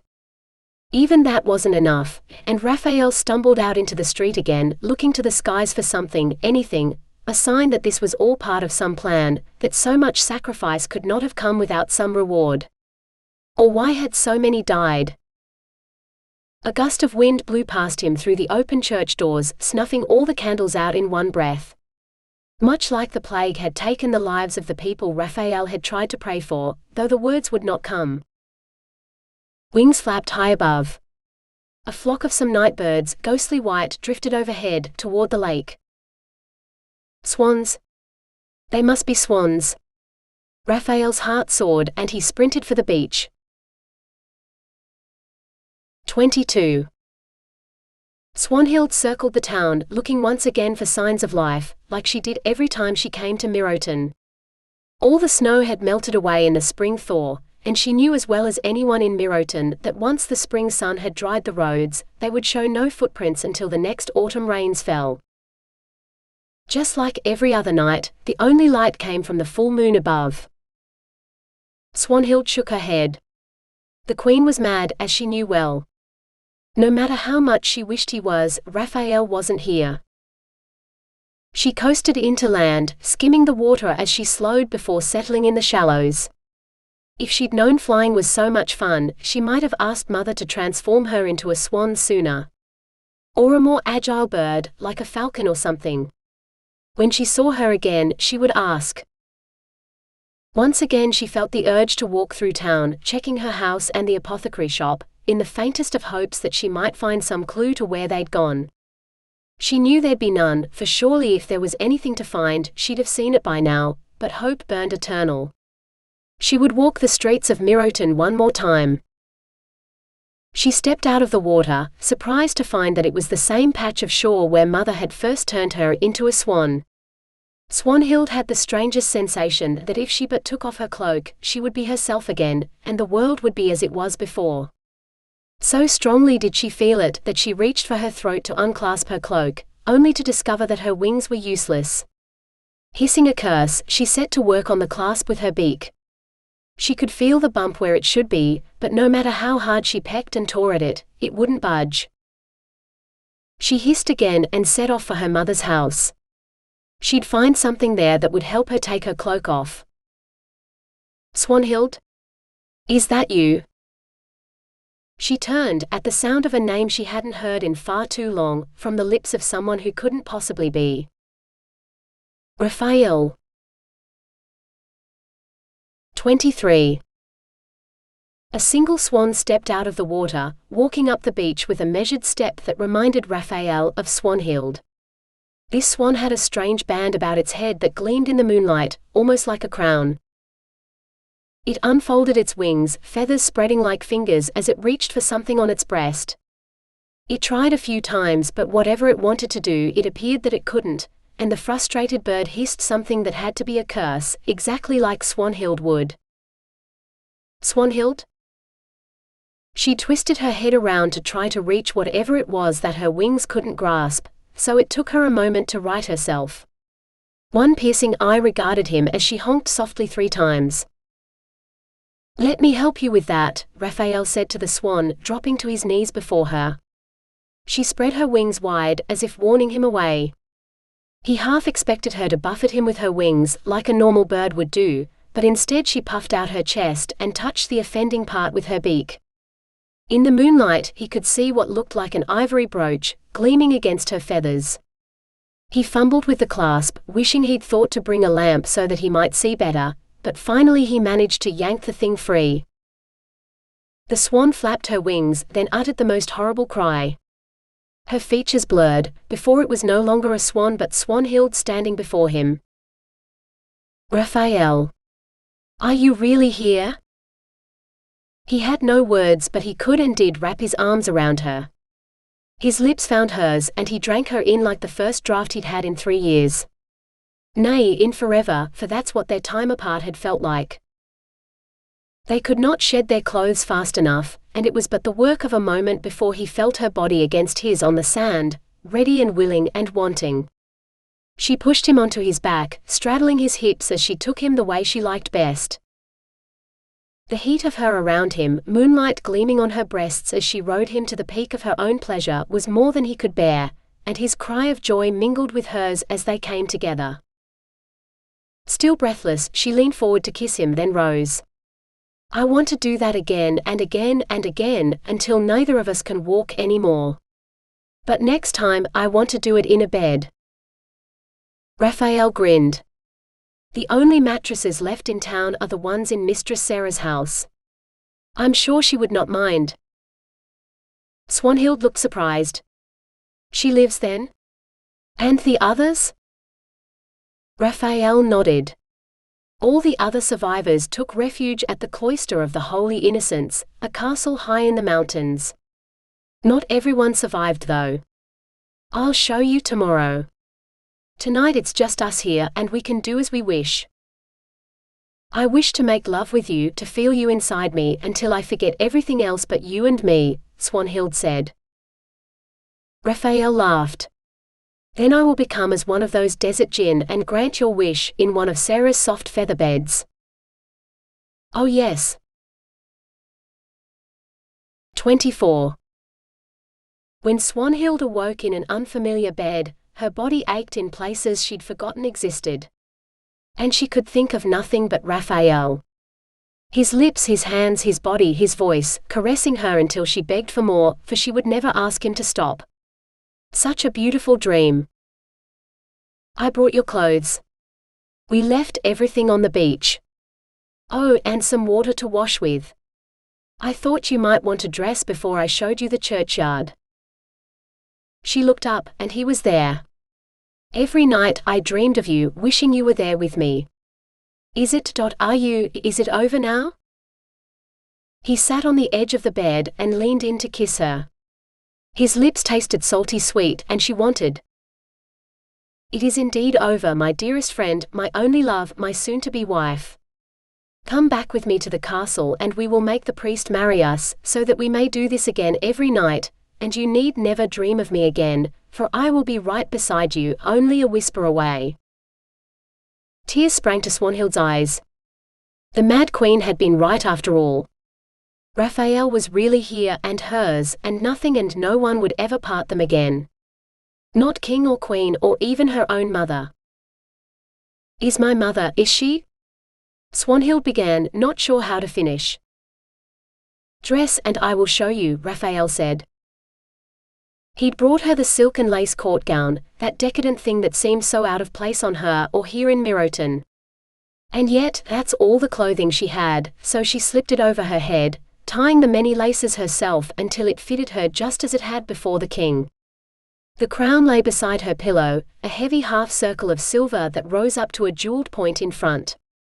It belonged on a princess, not on her humble head, but she put it on anyway, for it would not do to lose such a valuable jewel even in Mistress Sarah's house. Her shoes were silk court slippers, hardly suitable for Miroten's roads, but they were better than going barefoot. Or being a swan.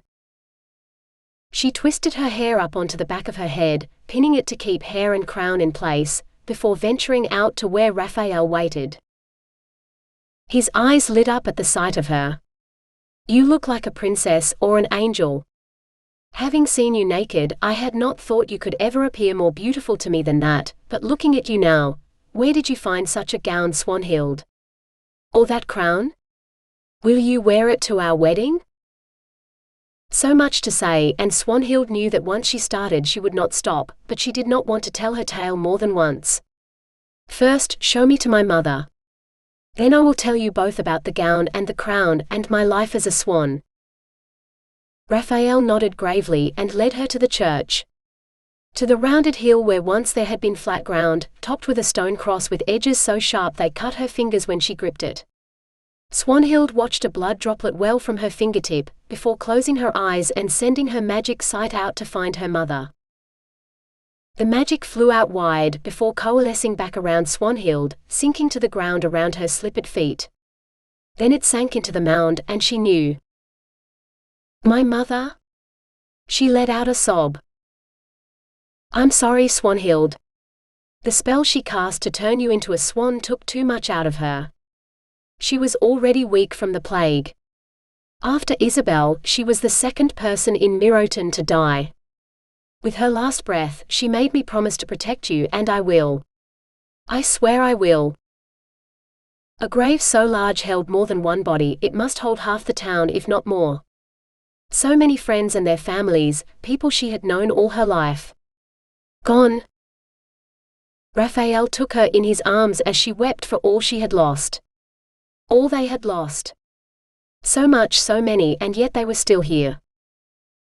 And when she had cried herself out, she sat down with him and told her tale. 25. Somehow, while telling their stories, they'd managed to walk back down to the beach. There were no swans on the lake now, they'd evidently flown back to the Queen, to be safely inside by dawn. Some other swan princess would marry Prince Tristan now, Swanhild supposed, seeing as she wasn't going back. The prince wouldn't know the difference, for they'd never met, and the Queen surely wouldn't care, for she'd gone 3 years pretending swans were her children after the real princesses had died. The only person Swanhild really felt sorry for was the king, who evidently didn't know the death of their children had driven her mad. And the swans. Not the brightest birds, but they didn't deserve to live out their lives as the Queen's captives. Someone should go to court and tell the king to let them go. "Oh, here's your cloak, where we left it on the beach last night. I must have missed it when I collected the rest of your clothes. I'm never seen a feather cloak before. It looks like a great deal of work, every feather sewn to the cloth." Raphael picked up the cloak and shook the sand off it. Swanhild reached out to take it from him, then stopped. It was nearly noon, with not a cloud in the sky. Sunlight shimmered off the feathers, which absolutely did not melt or burn or do any of the things the Queen had said it would in the sun. "That lying scheming bitch," Swanhild breathed. "She held us prisoner in a cage of her own lies." She took the cloak from Raphael and settled it across her shoulders. It was warm from the sun, but that was all. They could have escaped her at any time by simply not returning. The other swans still could if she only told them. But that would mean leaving Raphael. Quickly she told him what she'd come to realize. "You must go and save those swans. We've waited 3 years. What is a few more days?" he asked. "While you go back to save them, I will go get everyone and bring them back to Miroton. When you return, we will have our wedding here, with all the town as our guests." "Yes," she said before doubt seized her. What if something went wrong? She did not want to wait another 3 years. "If I have not returned by the time you come back, come to court. Bring Mistress Sarah if you can. She will know what to say and how to say it to the king and the Queen. The king must know what she has done." Raphael touched his lips to hers. "You will return and we will be married. Nothing will go wrong. But if it does, I will challenge the Queen herself before I will let her keep you captive again." He fastened the clasp and stepped back. Magic tingled over Swanhild's body as she transformed into a swan for what she hoped was the last time. Into the water she went, flapping her wings to generate enough lift to launch her into flight. She circled around Raphael once, twice, 3 times, memorizing his every feature as she prayed she would see him again soon, before she flew off. 26. The Queen was waiting at the top of the tower when Swanhild landed. But instead of unfastening her cloak, the Queen picked her up and carried her down the stairs to her chamber. I knew you would return, Odette. I knew. Tell me, did you mate? Did you mate for so long that you lost track of the time? Unable to say anything that wasn't a wordless honk, Swanhild simply nodded. The queen, married to a man she had no problem lying to, would not understand what it was share a love like the one she and Raphael had. And the joy of their lovemaking, even as a human, she did not have the words to express it, so the woman would even have a hope of understanding. Then it is time I told you my tale. A tale of my mate, the mate who was stolen from me by the man I was forced to marry, the queen began. Wait, what? When I was younger than you, a witch came to our court. An enchantress, a very powerful kind of witch, who could work magic and enchant things like you wouldn't believe. For my 5th birthday, she offered me a gift, a spell or enchanted object, that would do whatever I wished. I'd always loved the swans that lived in the river beside our castle, so I asked her to give me a cloak that would allow me to transform into a swan. She made the cloak, and warned me that I might only use it at night, when no one would see me. When I returned the next morning, I was so loath to turn back into a girl again, that she promised I might go out another night, and the next, until I spent every day as a girl and every night as a swan. Until I grew too big for the cloak, so it no longer covered me. I wept and I raged for days, until my fairy godmother, which is what that witch told me she was, made me a new cloak, bigger and wider, until I outgrew that one too. Over and over again, until I was a woman grown and ready to find my mate. I met him on the river at dawn, the biggest, handsomest swan you ever saw. He swam close behind me and nipped at the base of my neck. Before I knew it, he took me, the weight of him sending me so low in the water for a moment I thought I would sink, before he was done. 3 times he took me as the sun rose before I could bring myself to part from him and fly home. The next night I could scarcely wait for the sun to set before returning to him. He had made me his, pinning me beneath him as he took his pleasure, and I could think of nothing else but him, on me, in me, like nothing I had ever felt before. Until one day, my father told me I was betrothed to some king in the mountains, and that I must leave that very day, for the king had arrived to claim me. I begged my fairy godmother to help me to stop the marriage, for I had fallen in love with a swan, my mate, and together we hatched a plan. She gave me 2 potions, one that would turn a swan into a man and one that would dispatch a man direct. I was to wait until our wedding night, when I was to pour a cup of wine for the king, and mix the poison into the wine so that he might drink it, and die. The other potion I was to mix with one of the king's hairs, before pouring 3 drops over my mate. My mate would then transform into the king, and together we could dispose of the king's body, before reigning together side by side as king and queen. I was already carrying my mate's child, twins actually, though my son did not survive. My mate followed us in the air all the way to the king's castle, biding his time as the celebrations began. For days the court feasted and danced, while the court tailors made me a gown fit for a queen. I was constantly surrounded by courtiers, never able to don my cloak and see my mate. Finally, the day of the wedding arrived. We said our vows before the priest in the cathedral. Amid so much singing, my head ached before we were even halfway through. Then came the wedding feast. I sat beside the king and smiled, for I knew my wait was almost over. I would see my mate again, and we could be together. Course after course came out. All manner of dishes, more than I could count, until they brought out a platter that was the chef's specialty, roast swan. Only the biggest, plumpest swan would do for the king's wedding feast, and they'd assembled him with all his feathers. He looked so lifelike, though beneath that finery he'd been roasted well past death. I screamed at the sight of him, nearly fell over in a faint, and the king, he just laughed as if it was a great joke, before pulling my mate's head clean off his butchered corpse, to show me that the bird was dead. As if that could comfort me. They carried me to bed, those courtiers who pretended to be my friends, but I would not speak to anyone until my fairy godmother came. I asked her to bring me my vial of poison so that I might drink it myself and join my mate in death, and she brought me a vial, but all it contained was a sort of sleeping potion that left me helpless on the bed. Then she told me that we must make a new plan. I must allow the king to take me and be his obedient wife, so that when my mate's child was born, the king would think it his own, and my mate's child would inherit the throne. My son did not survive the birth, but my daughter did. And I vowed when you were born, Odette, that no son of his would survive, so that the throne would be yours when the king was dead. So I birthed child after child for him, but only the girls lived. Now you are a woman grown, nay, a woman mated, just like I was, and I shall give you the choice I never had. You will get to live out your life with your mate, and I shall take the poison I wished for on my wedding night, so the king will never know how to find you. At such a story Swanhild could scarcely think. No wonder the queen was mad, if this was her tale. So she did not have time to resist before the queen snatched her up and carried her to the nursery, where 11 other swans milled about, honking in distress. The queen dropped her in the middle of them, and they flapped and honked, stray feathers flying through the air like fog, so Swanhild could not see until it was too late.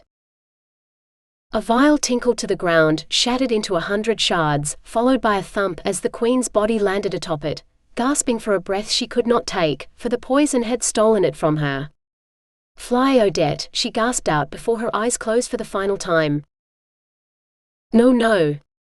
Swanhild shouted, or at least she tried to, but all she could do was honk, so honk she did, until a servant came running. Her scream alerted everyone else, until finally, the king himself entered the nursery.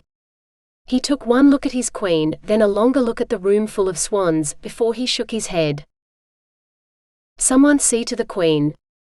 Someone shut the swans in that room, so they cannot escape. And then find me whoever transformed my daughters into swans and make them change them back, or I shall have their head for this. It all happened too quickly for Swanhild to form any sort of plan. The queen was carried out, the door was shut, and she was stuck in a room with 11 panicked swans. Worse, all her worst curses all sounded like either a honk or a hiss. 27. As Raphael had feared, when they returned to Miroton, Swanhild was nowhere to be found. He headed straight for Mistress Sarah's house, where she insisted he join them for dinner. After he'd told them Swanhild's tale, he asked, "So will you help me find her, Mistress Sarah?" "No," Zoticus said, setting down his cup. "Lady Sarah's needed here, in case any more of the late bishop's men try to take Miroton from her. But I'd intended to pay a visit to King Bela and his court, if only to tell him about the late bishop, so I'd be happy to help you find your lost bride. In fact, I have just the thing to get us there too. I found it while I was going through my things.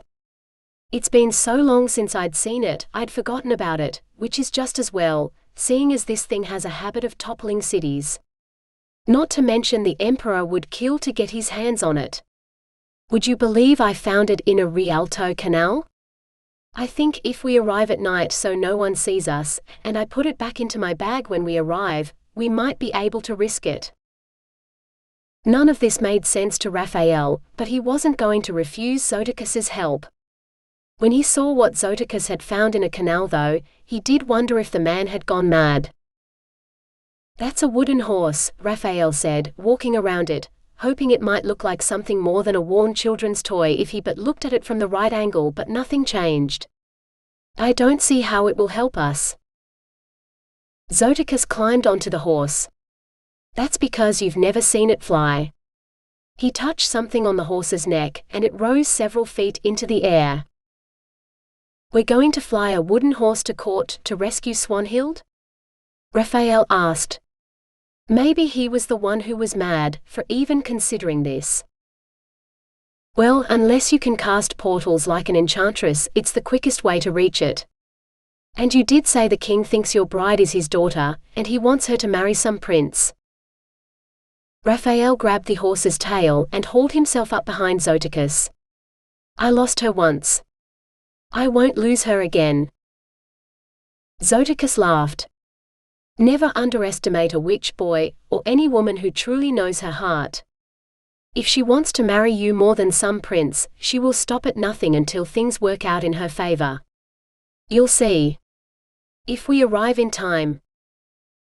The horse whooshed upwards so fast, Raphael suspected he'd left his stomach and the rest of his innards on the ground below. But then the creature surged forward so quickly it stole his breath too, so it was all he could do to hang on until they reached the king's court. 28. "Wake up, boy, we're here," Zoticus said. Raphael blinked blearily up at him. Somehow he'd fallen asleep on the ground, and the flying wooden horse he'd been dreaming about was nowhere to be seen. Zoticus grinned and patted the small pouch at his belt. "You'd never know what you can fit inside a magic pouch until you own one, and sometimes I even surprise myself. Tell yourself you dreamed it all, and it'll be easier. If word reached the Emperor that you knew where to find the enchanted horse, you'd spend the rest of your life in one of his torture chambers, and Miroton would need to find itself a new apothecary." Raphael shook his head. One moment he thought Zoticus was an ordinary man skilled with weapons and herbs, until he said things like that, and reminded Raphael that the assassin's life was stranger than anything he could imagine. "How are we to get into the king's court?" he asked. "Well, I'll probably just walk in and ask for an audience. King Bella and me go way back. I'm sure he still owes me a favor or two, and then there's the matter of that bishop believing he could claim Lady Sarah's lands. You, however, might have a harder time of it. Or you would if the king weren't looking for a man of your talents right now. You see, the whole city is buzzing about the king's latest proclamation. He's looking for a man who can transform a swan into a woman, and from what you've told me, I think you're the man he's looking for. Your job is to persuade him." Raphael's heart sank. "And what if I can't?" "Then I believe the king will throw in his dungeon for a few days, along with all the other charlatans, which I imagine he'll release once he meets you." "Why?" "Because he's not really looking for a man who can turn a swan into a woman. He's looking for whoever turned his daughters into swans, and when you point at the queen, I imagine you'll have his attention." That didn't sound like a good idea either, but Raphael didn't have anything better, so he forced himself to trudge after Zoticus into the city. The sun had risen by the time they'd trekked all the way up to the castle from the city gates, and the doors to the throne hall were wide open. A crowd of courtiers and common petitioners stood inside, for the only seat was the throne on the dais, where the king sat. A wooden cage rested at his feet with what looked like a swan inside. "Swanhild," Raphael blurted out, ready to rush forward to release her, but something caught the back of his tunic and stopped him short. "That's not your bride, boy," Zoticus said. "It's just an ordinary swan. Nothing magical about it.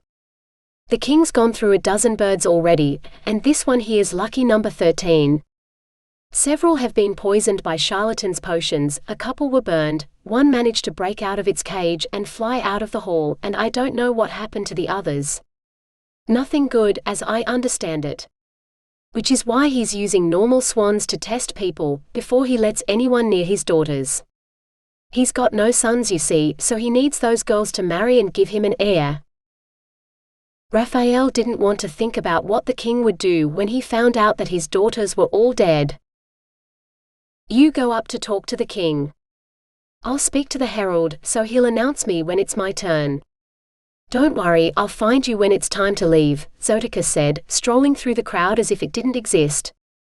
People just seemed to move to give him a path. Raphael had to weave through people to approach the dais, the crowd growing thicker the closer he got. 2 swans met unfortunate ends before Raphael could reach the steps before the throne, and 3 more corpses were carried away by servants before Raphael could get a close enough look at the swan to see that it didn't have the cloak clasp on its breast that Swanhild had. Zoticus was right, this was an ordinary swan and not a princess. Raphael took a deep breath. This was to save Swanhild, he reminded himself. "Your Majesty, you're wasting your time. If you really want to see someone transform a swan into a woman, first you need to find a woman who was transformed into a swan." The king looked straight at him. "What's your name, man?" "Raphael, Master Apothecary of Miroton," he said proudly. "Miroton? The plague town? There's no one left in Miroton," someone shouted. The king waved them into silence. I ask again. What's your name, man, and where are you from? I am Raphael, Master Apothecary of Miroton, and anyone who tells you the town is empty is a liar, your majesty, for Lady Sarah holds those lands still. The kind looked disgruntled. Yes. Well?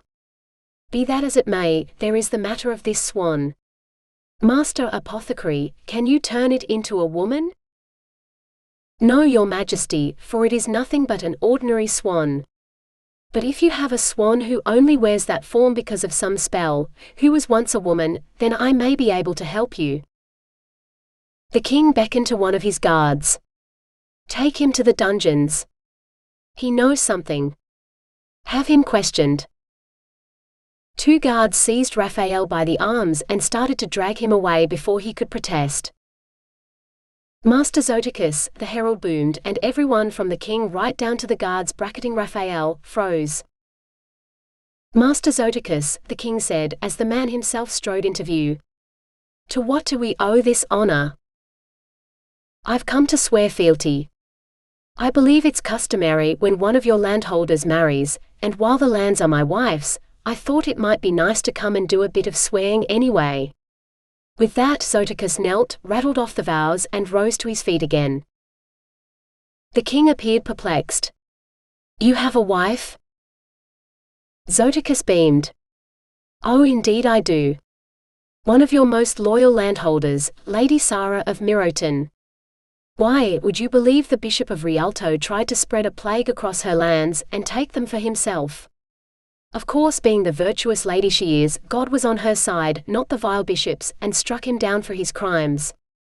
Before more than a dozen witnesses too. The king did not look pleased. How fortunate for Lady Sarah. Oh no, it's me who is the lucky one. Her people would do anything for her. When she welcomed me into Miroton, they accepted me as one of their own. In fact, I think I might just retire there with my lovely wife, and maybe raise a family. He smiled. And how is your family, Bella? Are your daughters well?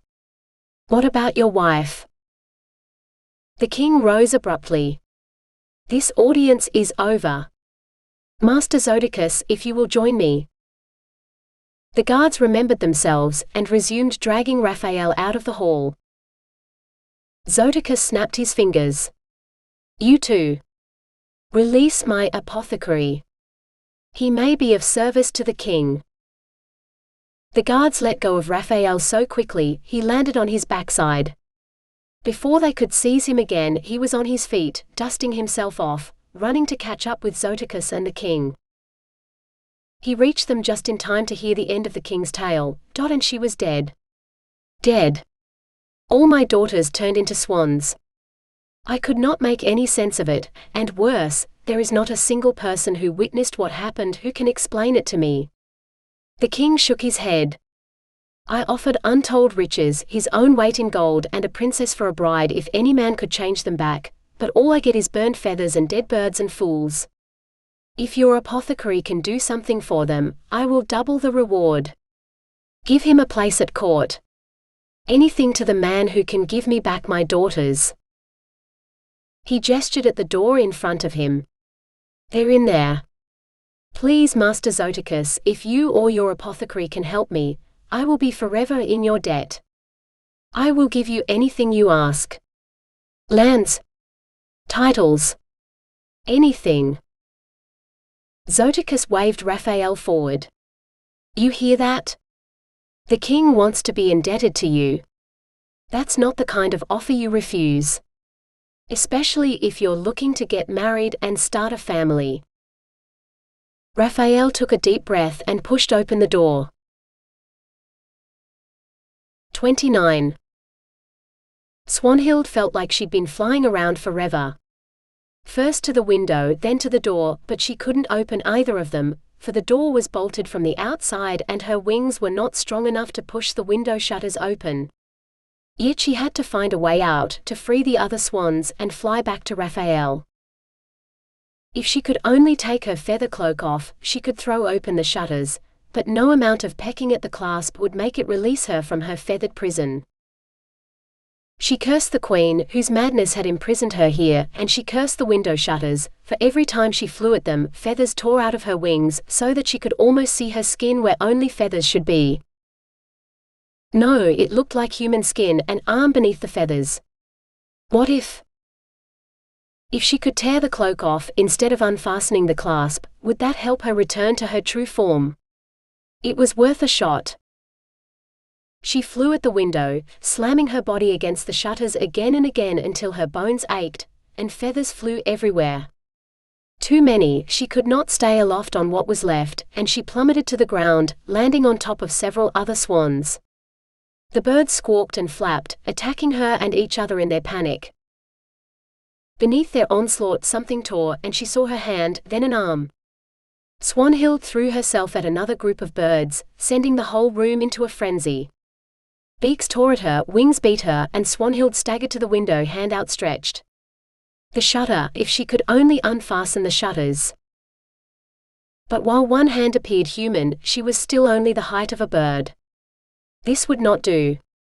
She scrabbled at the clasp with her fingers, tearing the fabric in her haste to break free. The shredded cloak fell to the flagstones, a mess of ribbons with only a few feathers left and a hole where the clasp had once been. With both hands now, Swanhild reached for the shutters and threw them open wide. Then she seized a swan and tossed it out the window. Then another and another, until all 11 of them had formed up into a sort of flock, waiting for her to join them. Her heart twinged in her chest. With her feather cloak in ribbons and her mother dead, Swanhild would never be able to transform into a swan again. Never soar through the skies, drift across a lake, ride the updrafts into the clouds. But the other swans would, as was right, and they would all be free. Free of the Mad Queen and this prison of lies. If only she could unbar the door holding her here, so that she might return home to Raphael. Ugh, she'd settle for someone cleaning up all the feathers. It was enough to make anyone sneeze. Behind her, the door swung silently open. 30. The door opened, but all Raphael could see was a storm of feathers, flying in all directions. Then the cloud cleared, and standing in the middle of the room was Swanhild? She didn't seem to hear him at first, for she was facing the window, but the third time he said her name, she turned around. Raphael. What in heaven's name is going on here? Who are you and where are my daughters? The king demanded.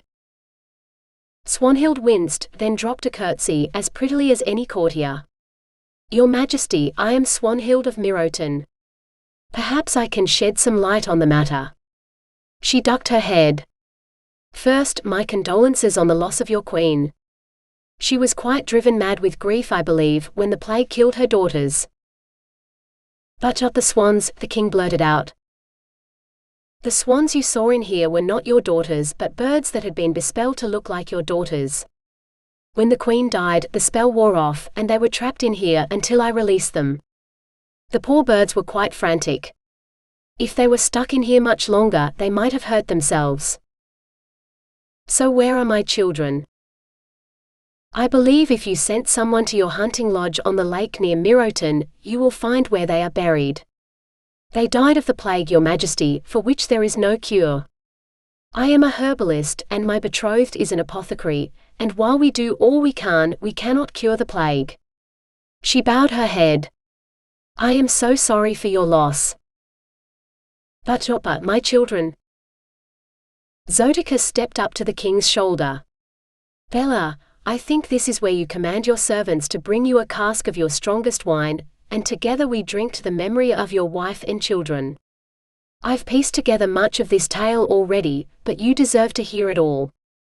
And these two should go home to Miroten, where they have a wedding to celebrate, and probably plenty of herbs to prepare before the winter.